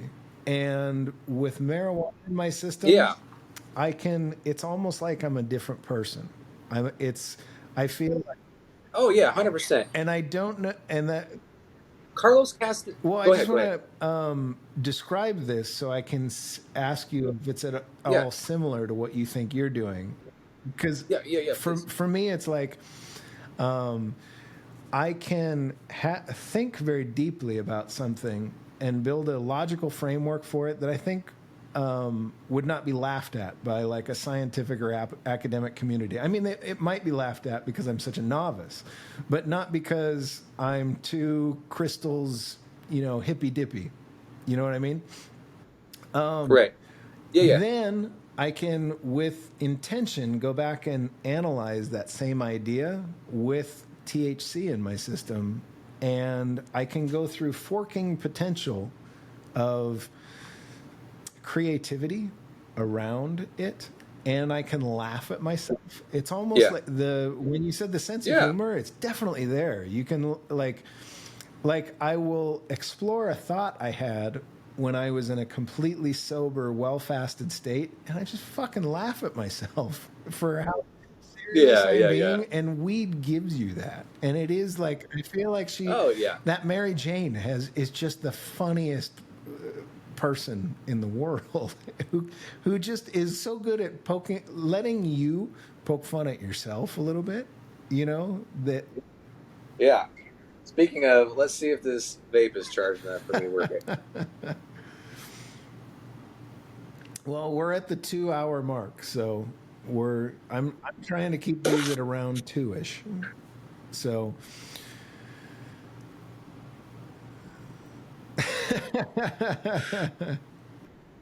it works. Right. Yeah. So I mean, I feel like I'm hearing like, what you have. Was there more of the question there? Yeah. So what I wanted to do is describe how I heard you say a thing that plants have personalities and emotions, sense of humor, and you're sure of it, and 100%, and that you feel like you could even teach people to find that. And then, so what I wanted to do is describe why I didn't dismiss that immediately, and how, in a very rational way, I make sense of what you said and how it resonates with me, because I find myself, and I don't know that it's at all close to what you do or how your experience is with it, but I do find that it's so radically different how this affects the words, the thought, all of it. It is almost as though, if I can go geeky software engineer with you for one more second, it's almost like, by all means. Well, I think of myself a lot as an interpreter. I have sensory data, or sensors, eyes, ears, nose, mouth, touch, that are feeding a model of this universe to me, and I have that, and I think that I have, and my working model for what that looks like is I can open a task manager like on Windows, like I've been working on for the last 20, 30 years of my life, where I can open up and I can see all the running processes. And there's one there called like Keep Me Alive that is tapped Right. into all of the adrenal glands and all that stuff, and they're paying, and it's a process that's paying attention to the depth perception of both my eyeballs and the sound I'm getting from that car coming up behind me that's telling me I need to look and see if I'm in its path and dive left or right to keep me alive. Now, so I've got like those processes, and then I got another whole stack that's just social. That's like, am I evaluating all of my relationships with people like you in my life, and am I being what you need me to be? Am I getting what I need? Is there something I need to try and seek out from people I care about? Like all of these social processes are running. I feel like when I consume marijuana, suddenly I'm composing with somebody else's process. I'm feeling like something much wiser than me that does real-time interpretation is suddenly invited into my mind through the blood-brain barrier of my mind, because if you look far enough into our ancestry, it has the private keys to come right in. Because we share ancestry even with the plants if you look far enough back. Yeah. So I feel like I'm inviting a process in that's just far wiser than me. But it's like the two sort of it still feels like me, but it feels like there's also something that is very much not me there. You know, it's like, but it's welcome, and it's a friendship. It's like it's a part of me that has just been reunited suddenly. You know, like that's the emotion that and like if I wanted to speak in a technical way. And what this means is, like, if you took psychedelics away from the Beatles, you probably lose most of the music from the 60s and 70s, some of the most incredible art that humans have created. You're going to find a lot of psychedelics there. You're going to find a lot of, and people look at THC as a mild one. I think it's fucking ridiculously powerful. And I have so much profound like love and respect through a developing relationship over a long time. Yeah, I don't know. That's what I took up a lot of the air there. How do you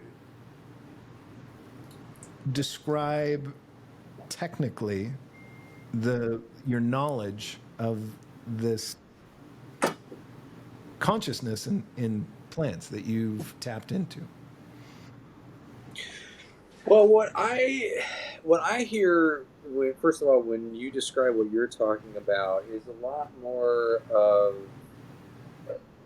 connection with Holy Spirit, or what I feel like Christians would call Holy Spirit. That's a particular, I don't know what word I want to use.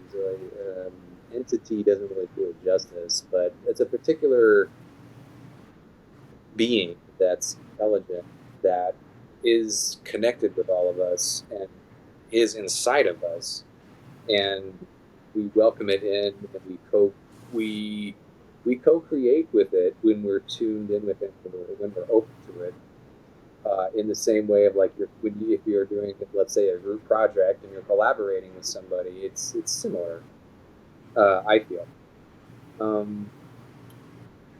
And I'm not exactly sure how to distinguish, like, is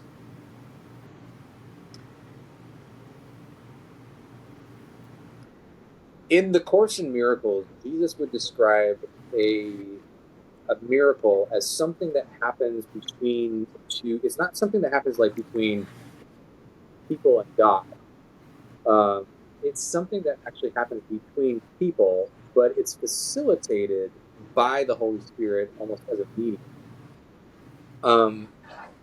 so where I'm going with that is, that's a lot of what I'm hearing from what you're describing, and a lot of what I experience, and a lot of what I try to practice. But it's not. It's not this. It's different than tuning into plants or other entities. So that's more energy work, as you put it earlier. With Yeah, plants with or with plants. the Holy Spirit. No, I Well, want to understand the distinction you're making from that other side of it. yeah, So yeah. So there, Holy Spirit is a lot easier, I find, to tune to, which is great, and it's like it's what happens naturally, I think, um, when we quiet our minds. The voice that tells us things and gives us guidance, that is to our benefit. That's it, I think. And there's a number of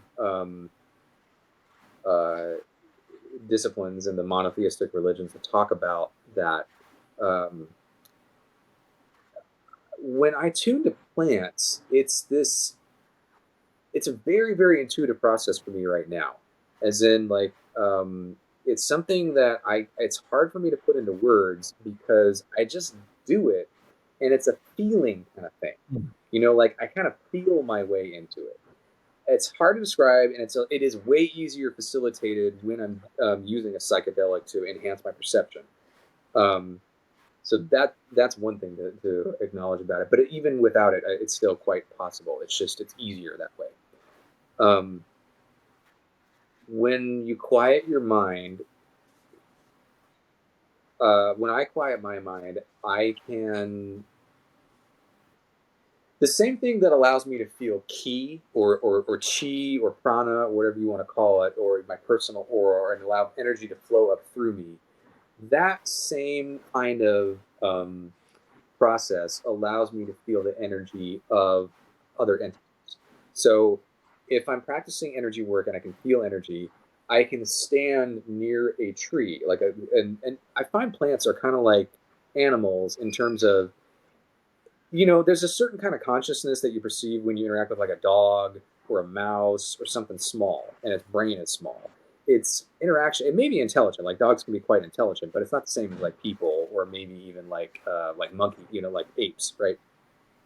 I think Uh, it, but that's almost too advanced, too quick. Like it's like, how do you okay, feel energy? so you um, you It and this is not a test. Like this is like Yeah, I'm trying to think of how to right? say it real For succinctly and me, simply. like um to try to like build a framework for understanding an idea. So that's not something that I'm particularly sensitive in. So Let me let me let me answer it this way. People would start answering that question by saying, "How do you know love is real? How do you know you love somebody or yes, somebody that's loves right. Like you?" And how so the f do you start that? Like where do you even you build so feel you it. feel it? And You feel it. You feel it. You feel it in your heart. We can go around and round and round and rationalize all this shit, right? And talk about like, oh, I can. If I'm talking to somebody on the phone, I can perceive certain things through the timbre and the pitch of their voice and their cadence and all that, right? Okay, we can say that. If I'm in person, I can say, oh, I can interpret the facial expressions they've got and their body language, right? But really, like, you can feel it.